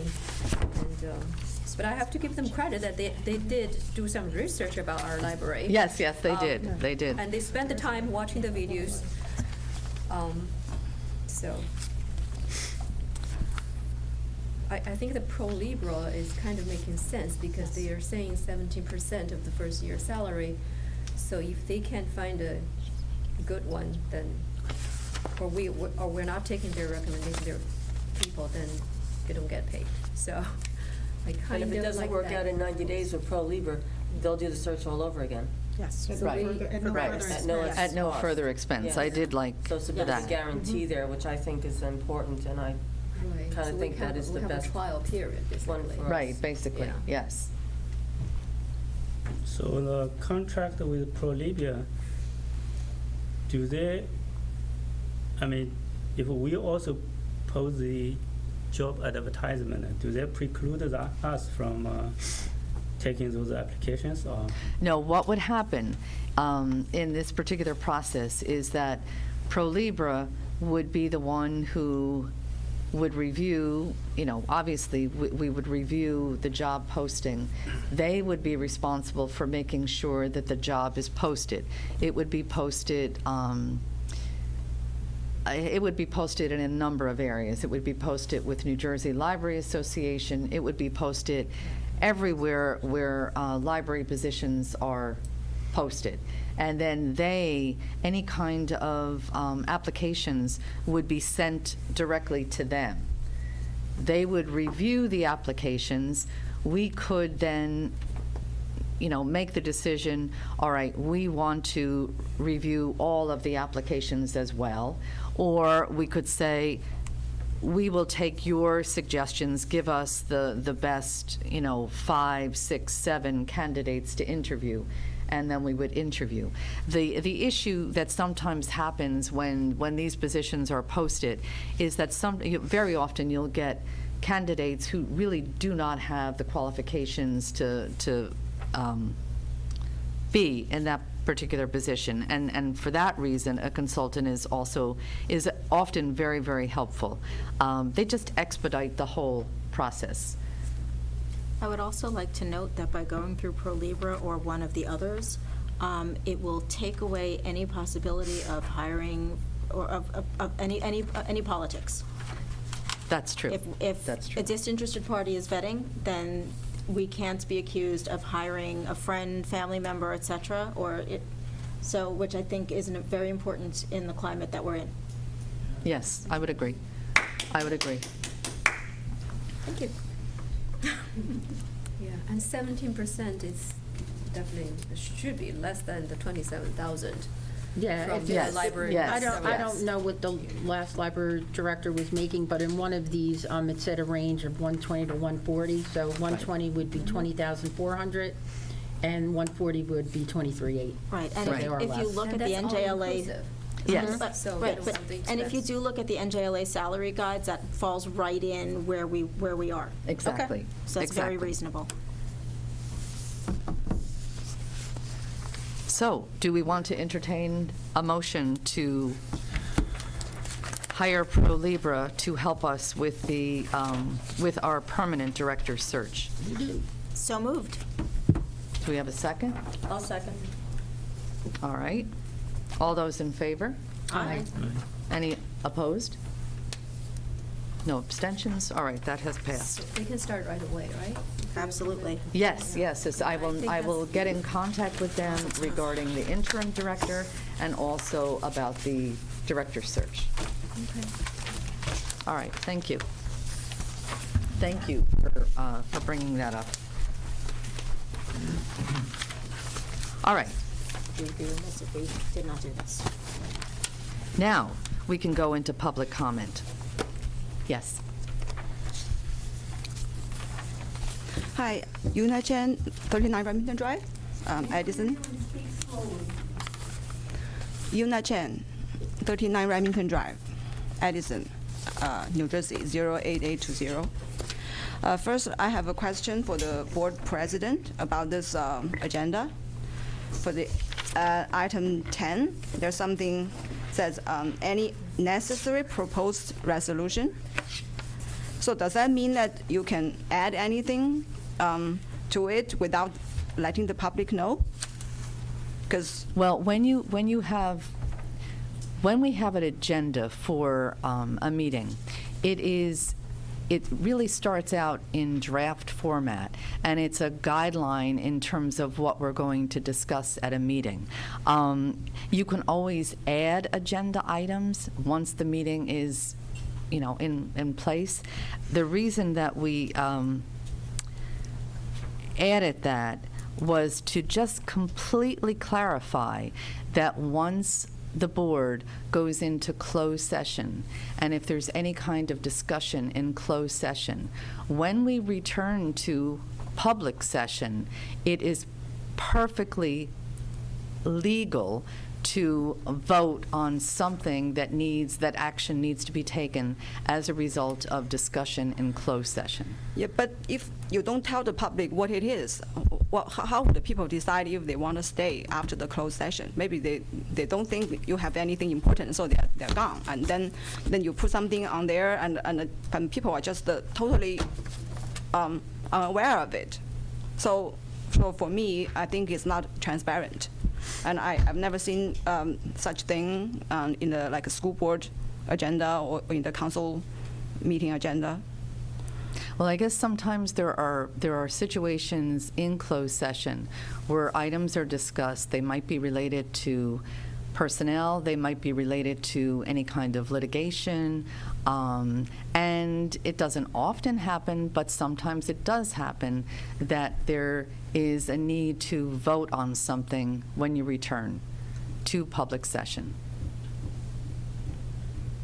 So, for example, if I can, just Sure, of course. for example, if you were in closed session and there was a discussion of something of the nature that we had here about the need to hire whatever, an interim person or whatever, you could come back into open and you could do the motion like you just did.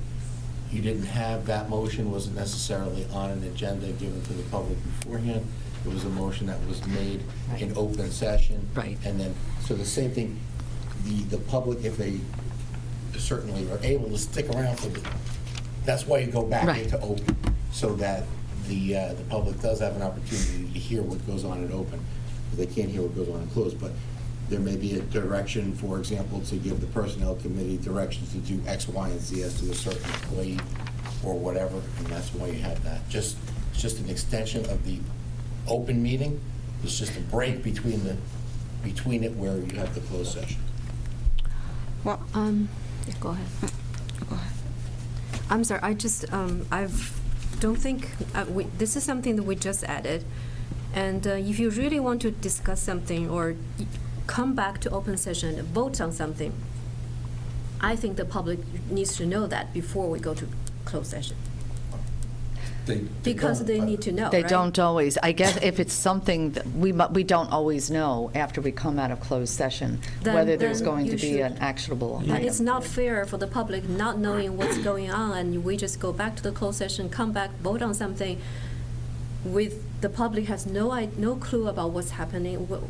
We could always add it, if we know beforehand, we should add it to the agenda before we go into closed session. If we have something discussed, some new things come out in the closed session, you need to vote on it, you can come back to the next meeting, add it to the next meeting agenda. So giving the public some time to view it and giving the public some time to comment on it, then you can vote on it. That should be the right way to do it. Not like this, you're creating a placeholder to put whatever you want to add in the closed session and come out and vote on it. When public has no idea what's going on, they may have already left, and they have no time to build it or make any comments on it. So I think this Actually, I this don't is- really consider it a placeholder. I think by having it put in here, any necessary proposed resolutions and/or statements of direction or clarification, it is giving the public notice that the board may have to take some action. It is not Right. guaranteeing that we will, that's- and it's not actually a placeholder, but it is letting the public know that there may be something that is coming afterwards. So at least then they can make an informed decision if they want to stay till the end of the meeting until the president or whoever adjourns it. And additionally, public comment will have already been done, so there won't be public comment after that anyway. So Right. even if they No. do want to make comments, there's no place in the it's never on the agenda. It's always been before, we've always done it after public comment. Right, we don't do public comment after the closed session. No. Right, exactly. So that's why you're not giving them any time to do the comments. They You can should come have to the next meeting. posted. I'm sorry. No, this Can I not doesn't. be interrupt- I'm This sorry. is something new, and we can't, you are putting something there, whatever you call it, placeholder or not, you're adding something after the closed session. And before you go to closed session, the public doesn't know what's going to be talked about or what's going to be voted on. I just don't think that's transparency. Well, no. And- And one of the things that is most important is that we have transparency. That is most important. But you By will, putting if you something think. very vague here, that's not transparency. You're saying any necessary proposed resolution. If there is something. Only when we after get to the closed meeting- session. When we get to the meeting, before we go to the closed session, we still don't know what we're going to discuss, then there's a problem for this board. You can't know what you're going to discuss in closed session because you're not supposed to. There's other than what's written in. It's only supposed to be personnel and litigation problem. Exactly. Okay, and then that things we can always come back and vote on the next meeting. What's the rush to vote on something without putting it on the agenda? That's not the right way to do this. And can That someone means that every explain why? I'm not done yet, sir. Okay, I'm sorry. Finish. Thank you. I thought you were asking me a question. I'm not. You did? I I thought I haven't even heard- started my question. I You said just why, said- and then you interrupted me. Okay, Let's perfect. view the video and see who's starting to interrupt. Is that okay? I apologize. Finish your question. Thank you. So my question is why the council meeting doesn't have this kind of placeholder or whatever you call it, the return to public session, return to open session, and put any necessary proposed resolution there. Why the school board meeting doesn't have this? Are you Because saying we they're are the not- library board meeting. So you mean you are following different laws? So everybody knows what happens at the council meetings. When we go into executive session, there is a whole form that's read out loud into the record, and it literally states that every time we go in, that we may or may not come out and take official action. I Well, mean, that's- you have to have that. That is exactly, well, that is what I was going to say. So Yeah. you're fit- I don't know if the board does, but the township has to. That's exactly what I was going to say. What happened was this was put in because I understand, as the attorney, I was told that there were some issues about when the board was coming back into open, that things were not being resolved because they felt that that there was some dispute as to whether you could do anything after closed session. As Ms. Ruane says, the reason why it's not in the council meeting agenda, the reason why it's not in the other agendas is because every other board has functioned like this, and probably it wasn't needed to be put in because there wasn't an issue. Every other board comes back from closed session, and if any action is necessary, it's taken. So for example, if personnel is discussed in closed session, and you need to take a personnel action, if it's done at the township level or at any other board, school board level, that personnel action would then be taken following the closed session. The people who would obviously have the option to stay there. Otherwise, you're delaying any personnel action or legal action or whatever that needs to be taken. For example, if you're going to authorize the hiring of attorneys for respect to litigation or something, all of that would then have to wait another month before it could be done. So this is here so that you don't have to wait a month plus in order for any action to be taken after a closed session. It's standard practice. Every other board does it. The reason why it's probably not in their agenda is because it didn't have to be spelled out. But for purposes of this board, going back to what our search committee said, as far as,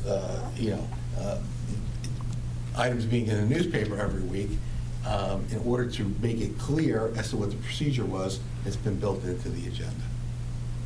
Thank you. So how many times does the city council actually come out and Well- say, we have this, this is not on the agenda, we are going to do this right now? So, yeah, I think I understand what you're asking. And 12 years ago, right, 12 years ago, I was 18 years old, and at the time, I went to a Board of Education meeting. It was November of 2007. And this was, the reason I'm mentioning this right now is because it was a very well-known, probably one of the most well-known closed session meetings in Edison Township. The Board of Education went into closed session, nothing was on the agenda, came out, and the superintendent was basically given a payday for a few years to not show up. The council has obviously not done such drastic action. However, the council does go into closed session, and we do make it clear afterwards. I think the last time we went into closed session was prior to, well, now it's known, it was last year of the Suez conversation. That was the last time we went into closed session, and that was the last time that it was on the agenda that we can come out and take an action. Every board is different, but it does not say that, there's nothing that says or prevents action from not being able to take place. And if you want to look up the most famous, case of this, it would just be look up our superintendent Toth. Yeah, I just want to tell the public this is what's happening now. This sentence is not there before. It was never there before. And last time they did came out from the closed session trying to vote on something, and it didn't go through. So just want to, I know you guys have the vote. You can do whatever you want. I'm just telling the public this is not there, and someone added this there. So later on, they don't even have to tell the public, oh, we're coming out or we're not coming out to vote on something. And you guys would have to stick around. If you want to want to know what's going to happen, you would have to stick around for another hour or so. It's The reason, I think you have heard the reason why this was added. I spoke to our attorney because I was concerned at one of our last meetings that there was continual mention that there was illegal things going on at the board meeting, that for us to return from the closed session and try to take any action was illegal. It is not illegal to return from closed session and take action.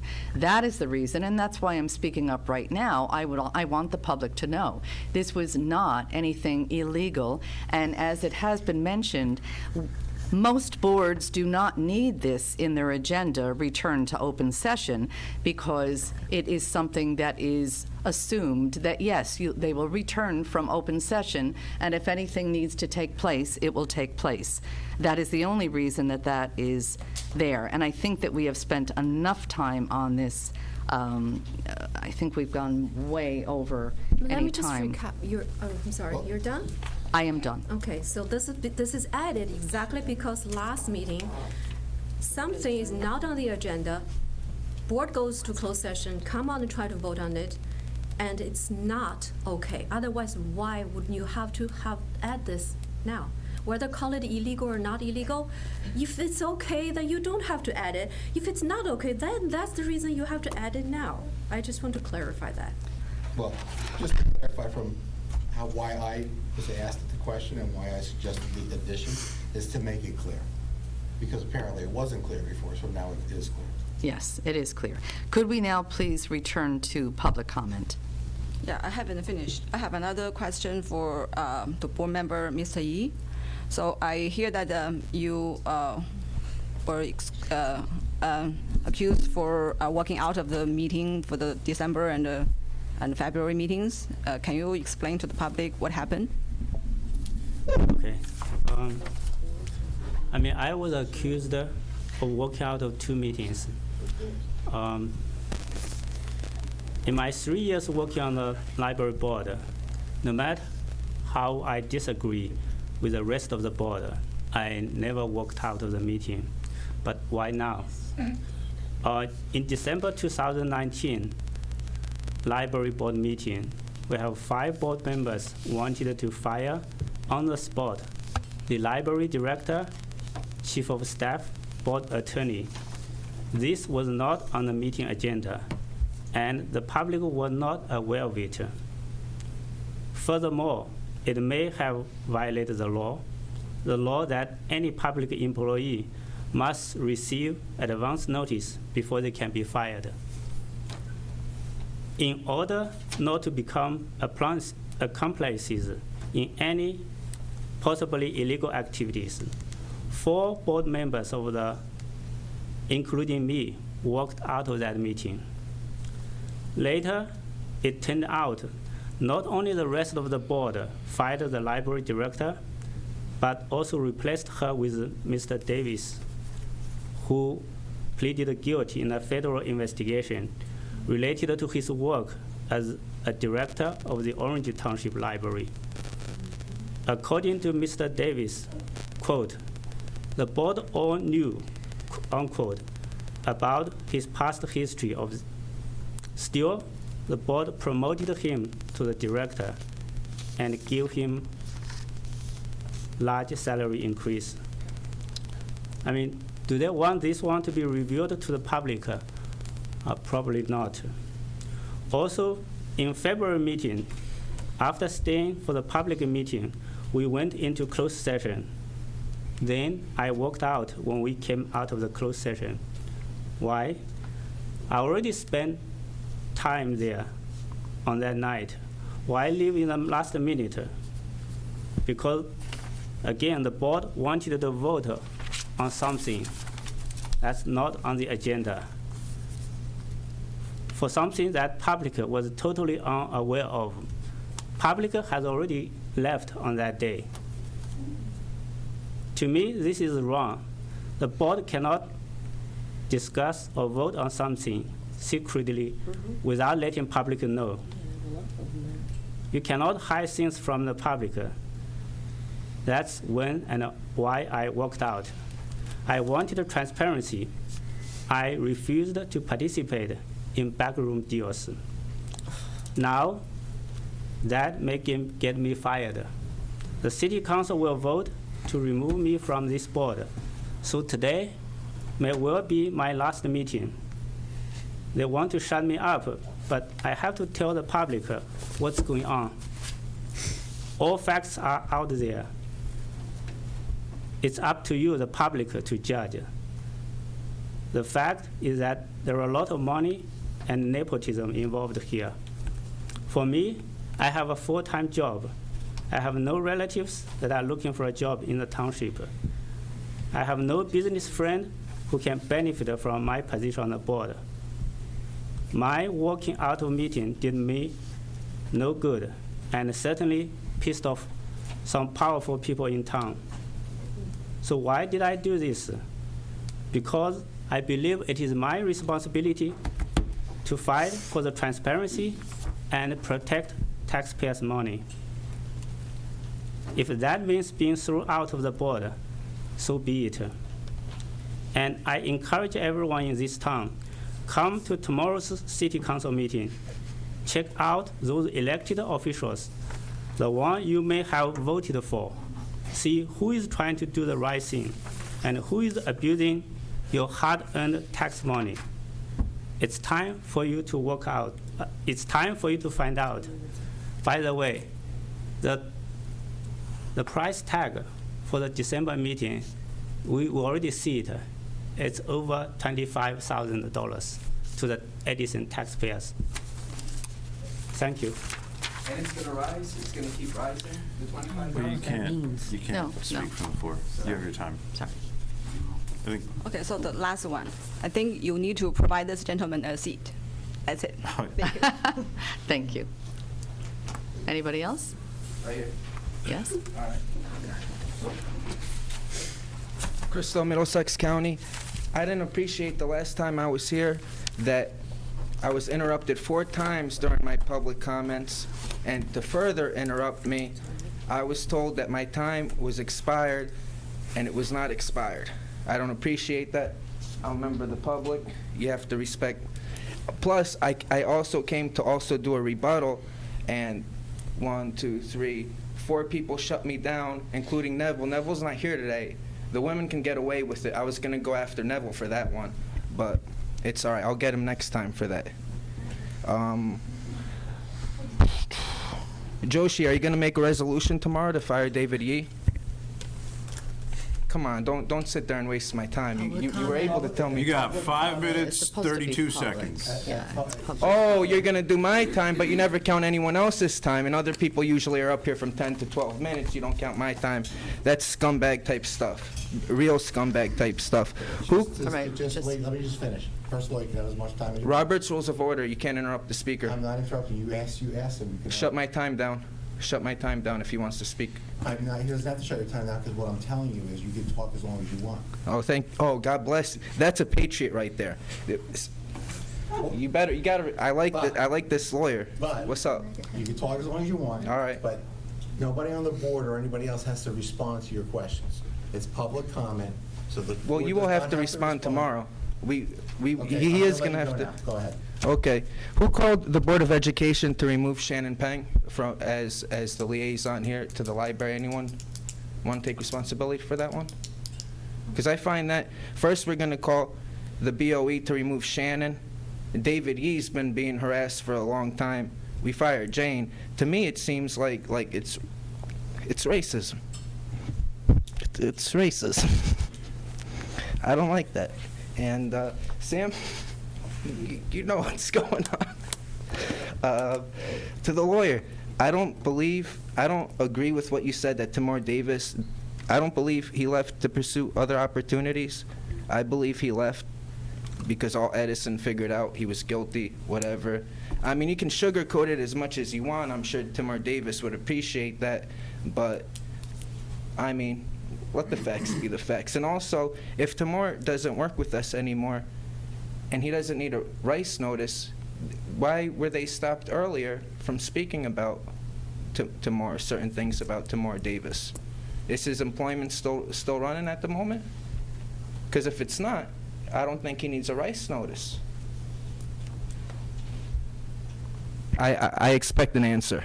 As I said, nobody on the board. Excuse me? Excuse me.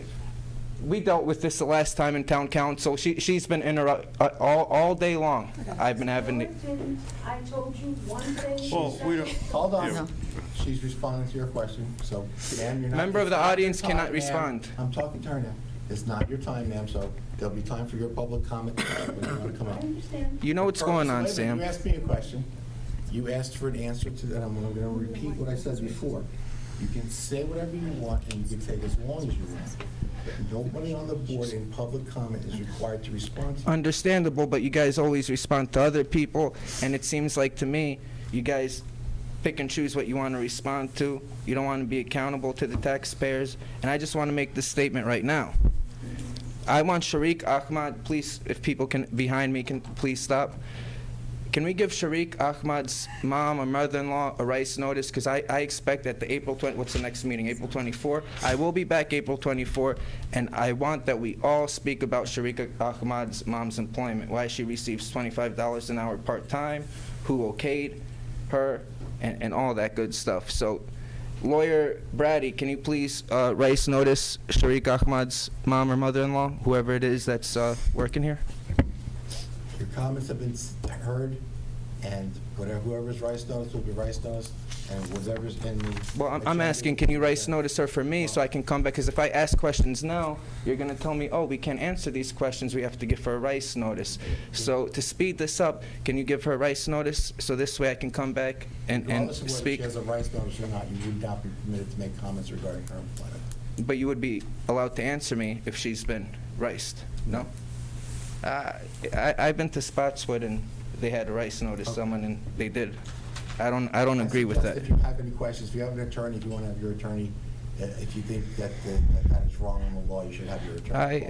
I think it's a quid pro quo. He knows what I'm talking about. Why Sharik gets such special treatment in this town? We don't go after him for the racial flyers. We give his mom, he does the racial flyers, right? And what do? We give his mom a $25 an hour job to do nothing, stand around? I mean, almost anyone can do that job. Doesn't require a certain skill, Sam. So, I mean,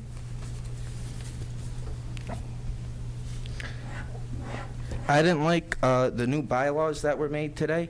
Oh, and I am going to rebuttal later on. And if this is going to be shut down, the public will see that you're shutting down my public comments. Not you, because you're awesome. But Miss Massey, you know what happened last time. I don't appreciate that. I don't like the new rules on the bylaws. They seem also racist to me because Ms. Shannon Pang said that it was talked about April. You had all this time to approve it. All of a sudden, we want to approve it. I think it's racist. It's targeting David Yee. You put everything down in those bylaws to fire David Yee. And that's how it seems like. You can't fire him with the old one, so we have to make a new one. That's how it looks like to me. Am I wrong about that? I mean, if it wasn't to fire David, would it have been done maybe a little bit before December? No? You don't think so? Sam Joshi, isn't it a little bit suspicious to you now everyone wants to fire David Yee, that all of a sudden you want to change the rules to the bylaw specifically so you can go after David Yee? Are you going to make a resolution tomorrow at the town council to fire David Yee? Because you know you can't do that. You know it's illegal. Did Northgrave send David Yee a letter to resign, even though Northgrave has no business doing it? And he knows the law. He knows the statute that he can't do it. And you were told at the other town hall meeting that you can't do that, and you're going to continue to try to pass the resolution. Is that to humiliate Mr. David Yee? Or, I mean, if you know it's not legal, it can't be done. My time is still going on. You see what's...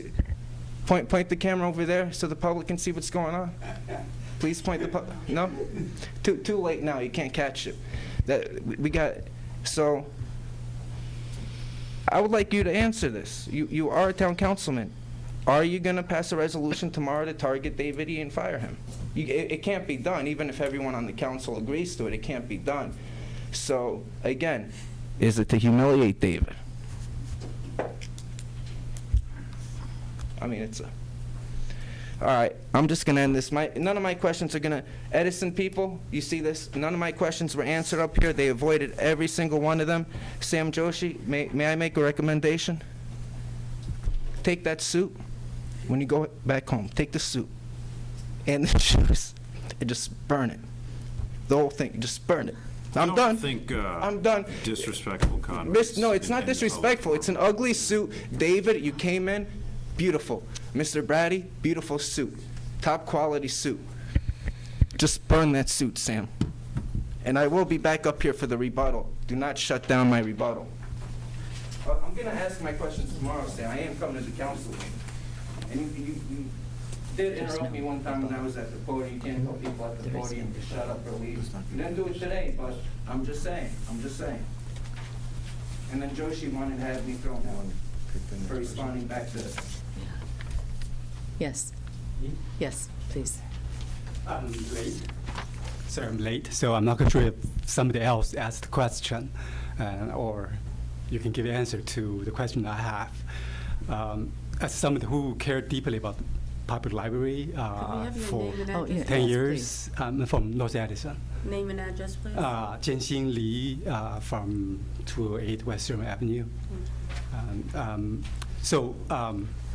Just kind of follow-up question to his questions. And my question, associated with two phrases. One is double standard, and another is fair play.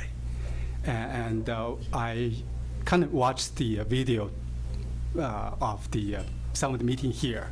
I know James Jiang, right, was terminated right away, and with no explanation. I understand a lot of people are shocked. They need to understand what's going on, why you, as a board, made the decision. And also, I heard the problem with the acting director, and he has a problem that's reporting in the public. And he wasn't fired right away. So we are kind of not applying the same standard to two situations, right? One clearly with potential criminal activities or sentences, another person almost like innocent, right? So are we doing double standard, and are we playing the fair game? And so I think the public wants to know. Thank you. Thank you. Anyone? Yes. Anybody respond to that? I'm sorry. I just want to respond to that. You know what? I really think I have the isn't floor this? now. Excuse me, I Last thought time, I'm sorry, I have to do this now.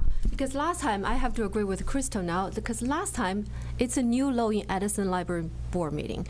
When public are still wanted to talk, when there's people raising their hands in the audience, when board member try to respond to accusations made on the floor, the meeting was suddenly adjourned. It's a public meeting where public are not allowed to speak, or even board member are not allowed to speak. So what is it that have to be hidden from the public here? Nothing, absolutely nothing. Let me.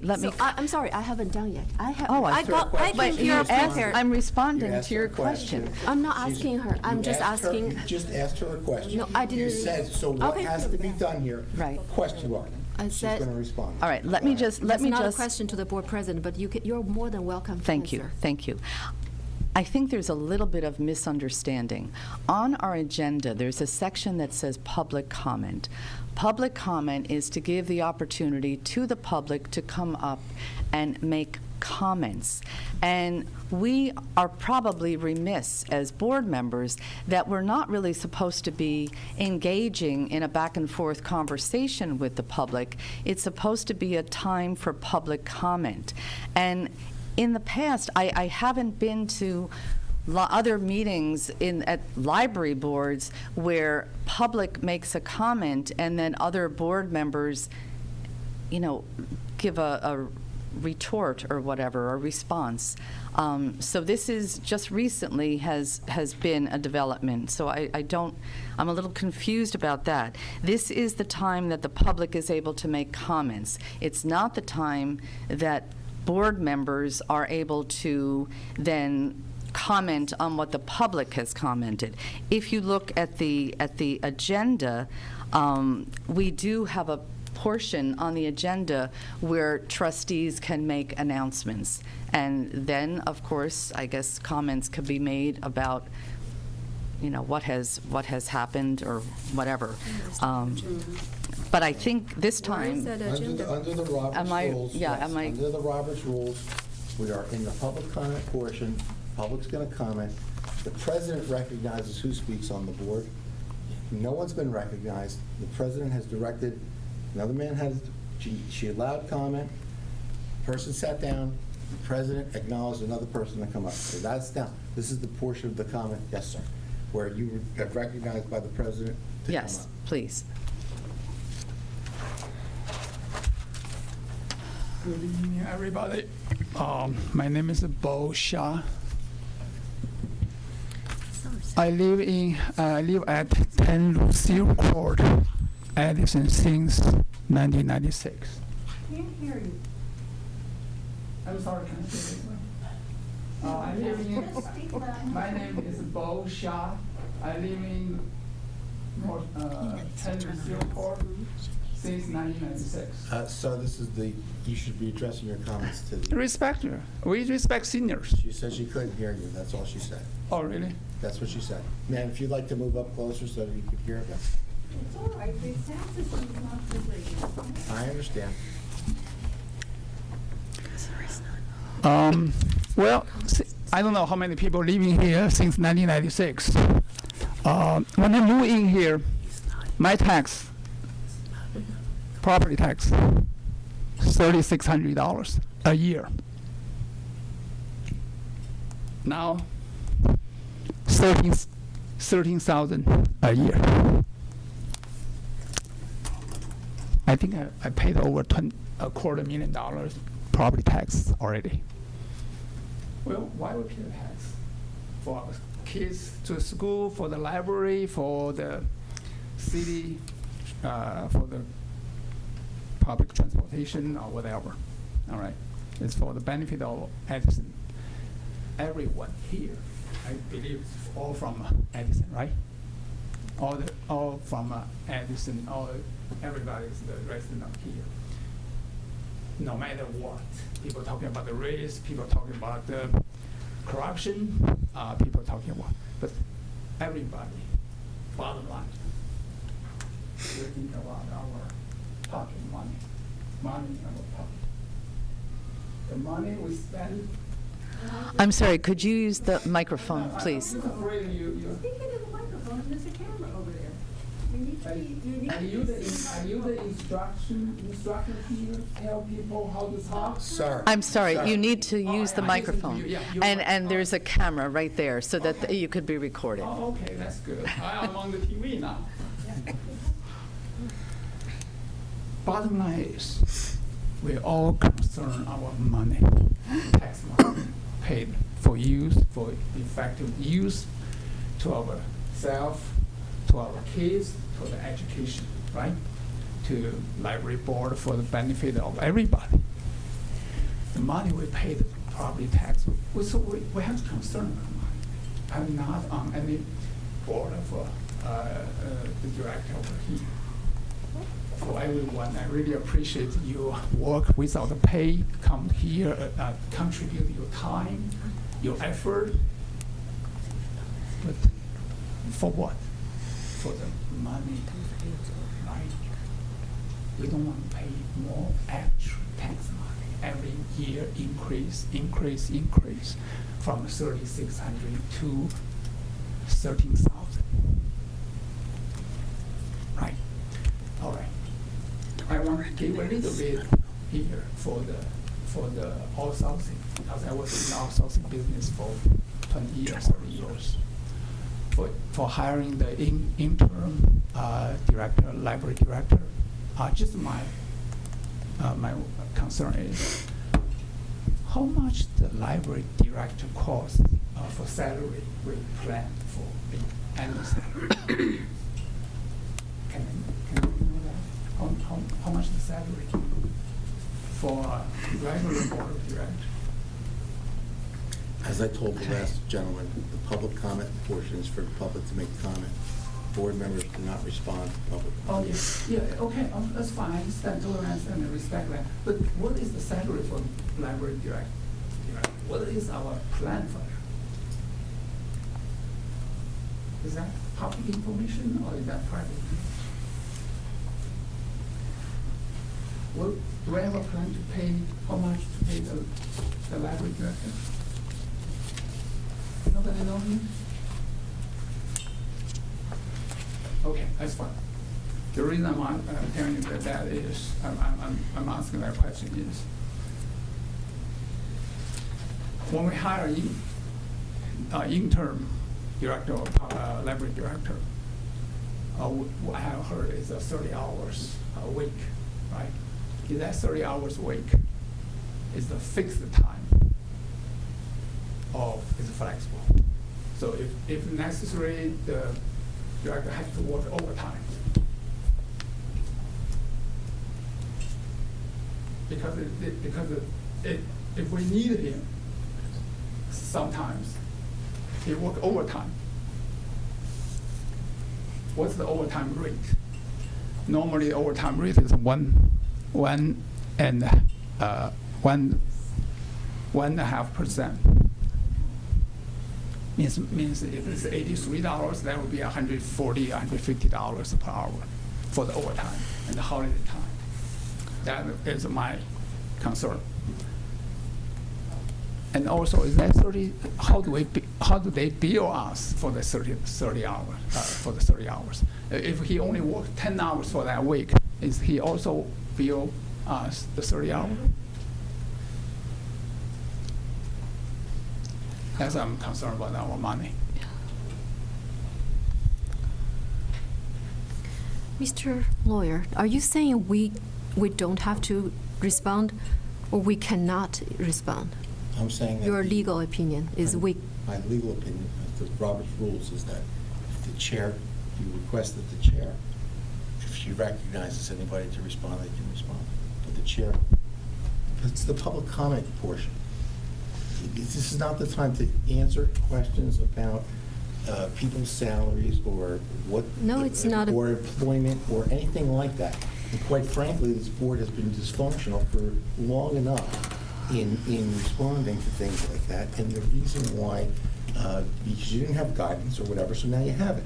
So the guidance is the public comment. The public's going to comment, and if the president wants to recognize someone to respond, they're going to respond. So- But quite frankly, these questions are not for this portion of I'm the. not- of the- I'm not Wait, talking. you're interrupting me. Okay, sorry. So quite frankly, The questions of the type that this man is asking are not for public comment, and they Okay. should not be commented upon. But I'm not, if you want to comment on something, if you want to ask the chair to be recognized, you can ask the chair to be recognized. But I think it's good advice that you shouldn't comment on it. But if the chair recognizes, you can. If she doesn't, you can't. So my question is, you're saying we cannot respond? I've already I answered the don't question. care what the question is. It's like legally we cannot respond to the comment? Is that what you believe I just said? You just prohibited me from responding to the previous comment. I did. Is that what you believe I just did? Yes, I believe so. Okay. So if I'm wrong, Then you correct may- me then. Can I respond Want to me to public repeat comment? myself? You I can- will? I will. I know you're upset because I we am not cost you You're $50 interrupting me less per hour, and I know that. Oh. So maybe that's why. Okay. Here. Oh, you obviously don't care. I will respond to your comment again. Because I will I'm answer your asking, question. yeah, Well, now you're interrupting me. You want me to answer again? you didn't answer yet. I answered once, I will now answer again. Okay. If you want to respond to a public comment, my advice is that I don't think that you should. I don't think it's appropriate. But if you would like to ask the president if she would recognize you to respond to a comment, that's what you should do. And the president will either recognize you or not, at which point you will respond or not. Really? That's what I said the first time, that's what I said again. So if the president doesn't approve, then I cannot respond. Nobody must- can respond. Is Correct. that true? Correct. You should not be talking now, except for the fact that you should be asking the president permission to speak with respect to a comment that you have as to the public comment. But since this board has not operated under Robert's rules previously, and we've just passed the resolution, you just passed a resolution that says you're going to operate under Robert's rules, and you have me sitting up here to advise you as to what those rules mean. And so I'm doing the best I can to do that. But your agenda apparently is to have a personal attack on me and allege that I have some sort of financial interest in this, when all I did was appear in response to a request that I come to the board meeting, and you sat right there during that meeting, and we talked about what my rates were. Since you raised it, I will respond to you. And I told you at that point that I thought my rate was $250 an hour. And then, as there was discussion about that raised by you, I checked with my office and I alerted the board. I stood up and I said, can I please address the board? And the president recognized me. And I corrected myself and said that the rate was $200 an hour. So you did not, quote unquote, cost me $50 an hour. That is the rate of the services. It's open to the public. It was done in public. It was done at a public meeting. All of this is also not on the agenda. But you're asking these questions, which you really should be asking if you really wanted to answer them and have answers to them rather than to make a show. You would ask them in closed session. So I'm not- now you can continue if you like. Yeah, I'm not making a show. I'm simply asking a question. And the issue I want to bring up is when we came to the January meeting, when you are hired, this is the probably most important hire among the library. 4 board members have no clue that we're hiring an attorney. Doesn't know Okay. who you are. Excuse me. And We are going to continue with public session. Thank you.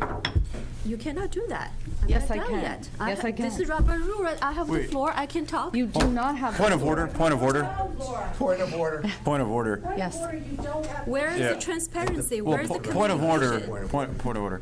Yes, Just wanted to please. point out that she was writing the minutes down, but she needed to step away. If we could just pause for. Yeah, let's pause She for a said she moment. needed 1 minute. Okay. Thank you. The video, right? If we could just wait a minute. Just wait a minute.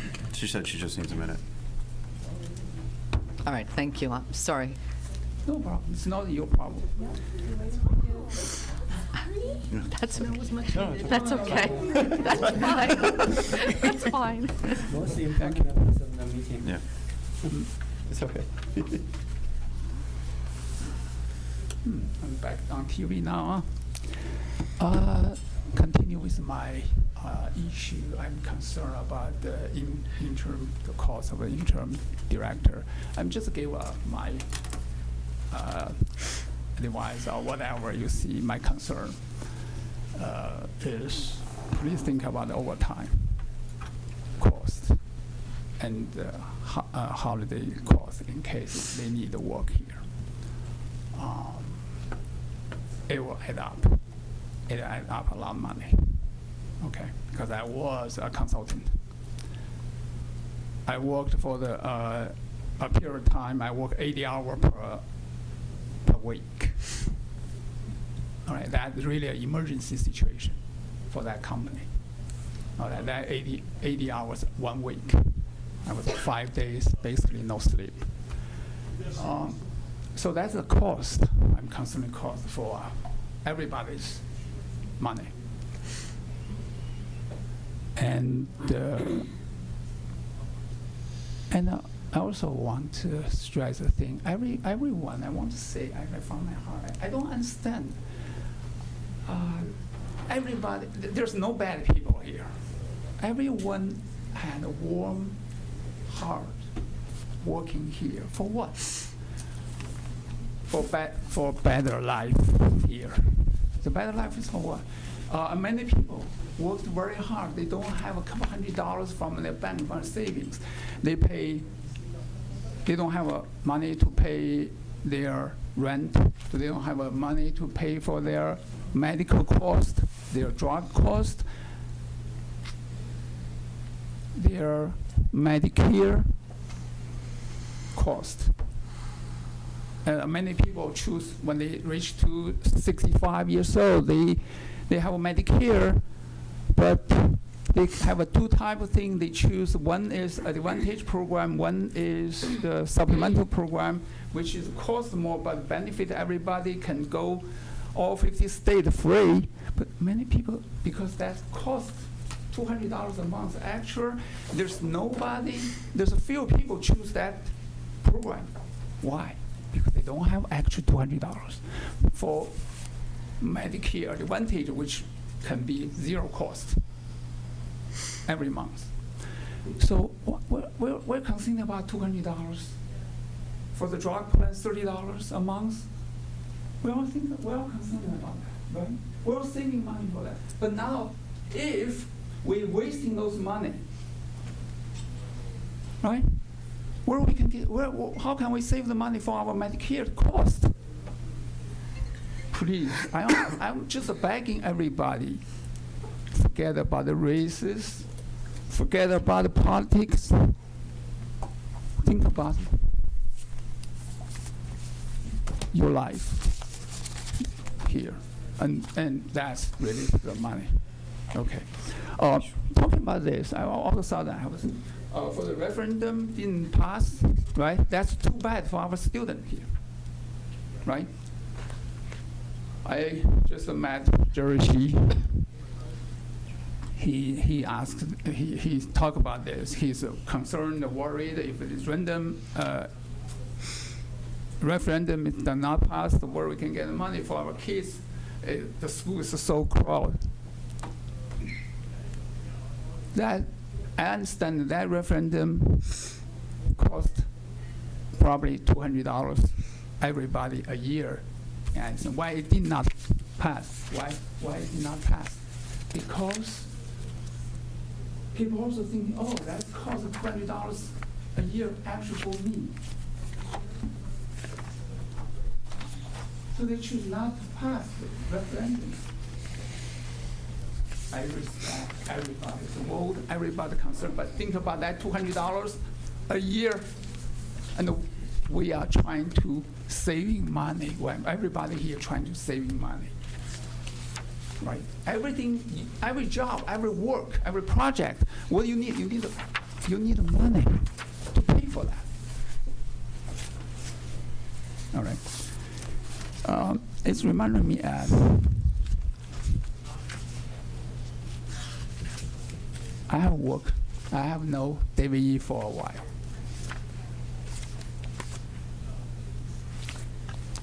He is really a passionate and concerned about our cost in Edison. All right. And actually, I hope and I believe everybody here is concerned about that cost.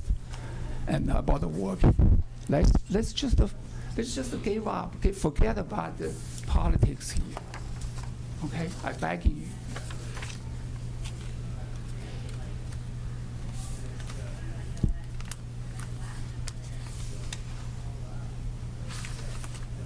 All right. Now, two things basically. Let me summarize. One thing is for the temporary hiring is a cost. All right. Think about actually the cost over time, and also the funding fee for permanent position. Will not pay them after before the 3 months. All right. We'll all pay them after 3 months when the full-time work. All right. The funding fees. Usually funding fee is cost, I don't know, a different industry will be different. Probably the 15% to 30%. That cost of that person's salary. That's why I'm asking what's the salary of that director, full-time director. So we can figure out how much the funding fee we're going to pay for them. All right. That's all the money. Whatever, 27,000 plus the interim 83,000. That's over $100,000 extra for everybody's cost. Well, people enjoy politics because it gave them the power. It gave me the superiority. They feel good. But wait a minute. Wait until you, after 65, to purchase your Medicare Advantage plan. All right, that's not my. I'm thinking, I'm concerned. Please, everyone, all right, think about that. Over $100,000 cost for firing a non-fault library director. Thank you very much. Thank you. Point of inquiry, through the chair. Yes. In the past, we've set a precedent where, one, there is a speaking limit, and two, the matter should pertain to the trustees itself. Would that not fall under the guidelines for us, given that we've had a precedent and given that there is case law saying that the conversation should pertain to governing bodies or trustee boards? Is that Yes. Okay. Yes. In the past, and I'm not sure what the Board of Education does, but the council, being the governing body, has had 6 minutes. I'm not sure if the chair would be okay with implementing that for the purpose of efficiency, but I believe that would be a request that I just asked the board to consider right now. Would that be appropriate to do that? It has happened in the past that we've had It should be limited, because of the comment, I didn't want to interrupt, but it really should pertain to the library. And, I know there's a lot of discussion about taxes and everything like that, but given the tenure and the temper in the room. Well understood. Yeah. So I think, any more comments? Are there any more comments? One more? Yes.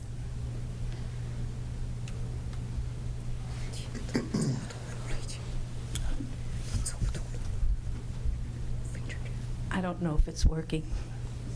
There's a button. You're supposed to push We it can to hear work. you. Yeah, we can hear you. Yeah, Okay, we can 'cause hear you. I can't tell whether it is or not.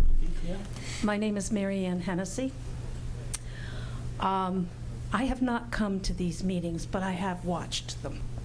And as a resident, I have been absolutely embarrassed with the previous meetings and the way they were run, the way everybody talked over everybody, the way when you didn't get your way, you walked out. It's got to stop. It really does, because it doesn't reflect well on all of us. I think you need a limit of 6 minutes and possibly a 3-minute rebuttal. And that's it. 2 times, because that's what the council does. Let you come up and speak for 6 minutes, and then if you have an answer back at something that's pertaining to it, you get an extra 3. You need to do that. Robert's rules need to be in place. They need to be followed. My other recommendation is on your agenda, when you start, you call the meeting to order. I don't know if you do a flag salute. We do. Okay.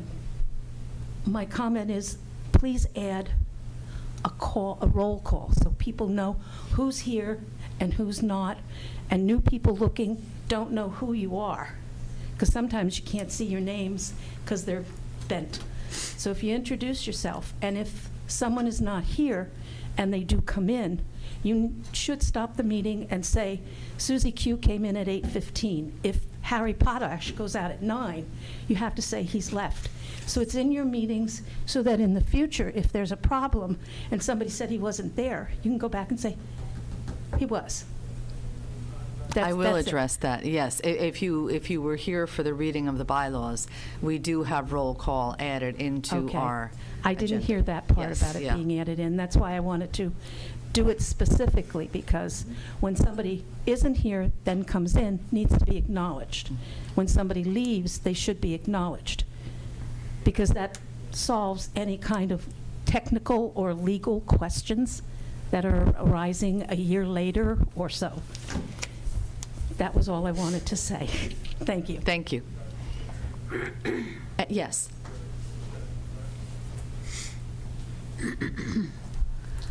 Chris Sickles. I just want to say, Pat, you're doing a great job. Just stick to your guns. You got to straighten this out. I think it's disgusting that you have to change policy and bylaws to counteract prior bad behavior from board members. And I also think it's very inappropriate, after 3 years on the board, you should know public comment that you're not supposed to respond, and yet you had this woman over here who's already left set up that whole thing, and you had a written response of 3 pages to, support your cause. I think that's completely inappropriate, and the behavior is horrendous from the board lately, and Pat, keep it up. You got support behind you, and you're doing a great job. Thanks. Thank you. Anyone else? Can I speak? Yes. Carolyn? Carolyn Cullum, Head of Children's Services. I also agree, please, don't tell anybody they can have as much time as they want, because sometime I got to get home before I go to work the next day. And a lot of things, I notice people come up and discuss things they've read in the paper, friends they read up here, and may not know all the facts and everything.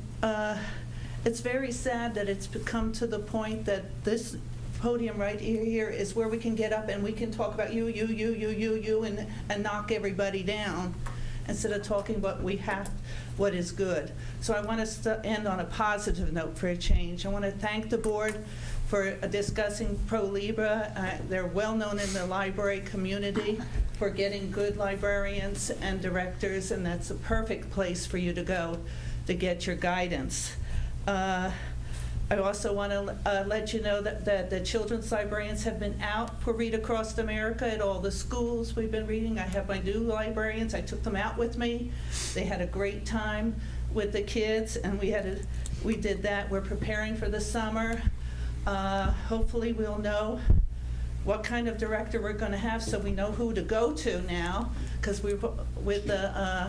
with Timur here, we had already discussed, and I'd lined up performers and contracts already set up, with them. So I'm kind of leery as to where I'm supposed to go now, and I'll find out that. And we're even talking at this point with the television. Years ago, Miss Dolores, if anybody knows her from previous years, who just retired, her and I did read around town. And they used to tape us doing story programs. With this virus going around, we've noticed a drop in our numbers coming to events. So we're going to be arranging with them to come and tape some of our story times with us reading to the camera, so that some of these kids can have that. So we're reaching out to them for that. And I hope that will go well. But again, thank you for really doing a good job to look for somebody. And I'm really saddened for Timur to go. I worked very well with him. And at that, we had a period of time where the staff was feeling very calm and everything. Things were getting back to normal again, and now they're a little nervous. So the sooner we can know where we stand, the better. All right, so I hope to end on a positive note. Thank you. Thank you. Yeah. Was there any other public comment? Now, Board President, can I speak? Well, Board President, can I speak now? I couldn't find a trustee comments Oh, it's item down on at this agenda. announcements. That's after the closed session. So can we move that to somewhere in public session so the public can hear what the board member wants to say? Usually that should be in the public session, right? We don't want to hold them to wait. It's always been at the end, but, I mean, we can, if you would like to make an announcement right now. I don't have much to say. I just want to say, often people say this board is dysfunctional and all that. I just want to remind everybody, when we start hiring the board attorney in January, 4 board members have no clue we are even hiring an attorney or how much this attorney is charging. Ironically, the 5 board members who voted yes to hire didn't know that either. I'm just stunned that this board is hiring someone without even knowing the rate. And I'm stunned that there's no communication whatsoever among board members in regarding to this probably most expensive and important hire in the library. So when you ask why this board is so dysfunctional, maybe that could answer part of the questions. And the second one is, David had a prepared statement answering the question. Do you know why? Because last meeting, if you watched the last board meeting, when the board member trying to speak, when the public trying to speak, they raise their hand, the meeting was adjourned, the meeting was ended. It is really a shame that this board allowed that kind of things to happen, because you are basically shutting down the public from speaking in a public meeting. I can respond to that. Okay. I can respond to that. As far as I understand, we have public comment. The public is invited to come up, one time to speak. If I recall, at the last meeting, the public had commented, and then all of a sudden, people wanted to comment again and wanted to make rebuttal remarks. We have never had rebuttal remarks in public comment. The public can make, each person can come up who wants to speak one time. It's not an ever-ending process where it's back and forth between the public, trustees, and then the public speaks again. That's not the way we operate. But that's not the policy, that the public can only comments once. We have never people had a in the rebuttal. city council. It's not a rebuttal. They may have something else. They may have remembered something else. When there's nobody else on the floor, that they should wait for their turns, yes. But there's no rule that's saying that a public can only comment once. Where is that rule? If it's written, I want to see it. But I know in city council meeting, in board of ed meeting, people are allowed to come to make comments multiple times, as long as nobody else wants to talk. They have just to wait until everybody else has their turn, and then they can come back to make a second comment. Why we're just shutting down people for something that's not even a policy, that you don't have a policy that says public can only comment once? And you don't have a policy that says the board member cannot make any comments. Last time, we weren't be able to make any comments. To answer to that lady's question, why we have to do it now? Because we learned our lesson. We were not able to talk last time. This is the only chance we can talk. So, Are there any other announcements? All right. Seeing that we have no other announcements, do we have a motion to go into closed session? So moved. Do we have a second? Second. All right. We'll now go into closed session. Do I have a motion to return to open session? So moved. Second. All right, we're now in open session. I do want to announce that we don't have any other resolutions to make at this time. And we already took care of announcements. Do we have an motion to adjourn? So moved. Second. All those in favor? Aye. Aye. Meeting adjourned. I don't.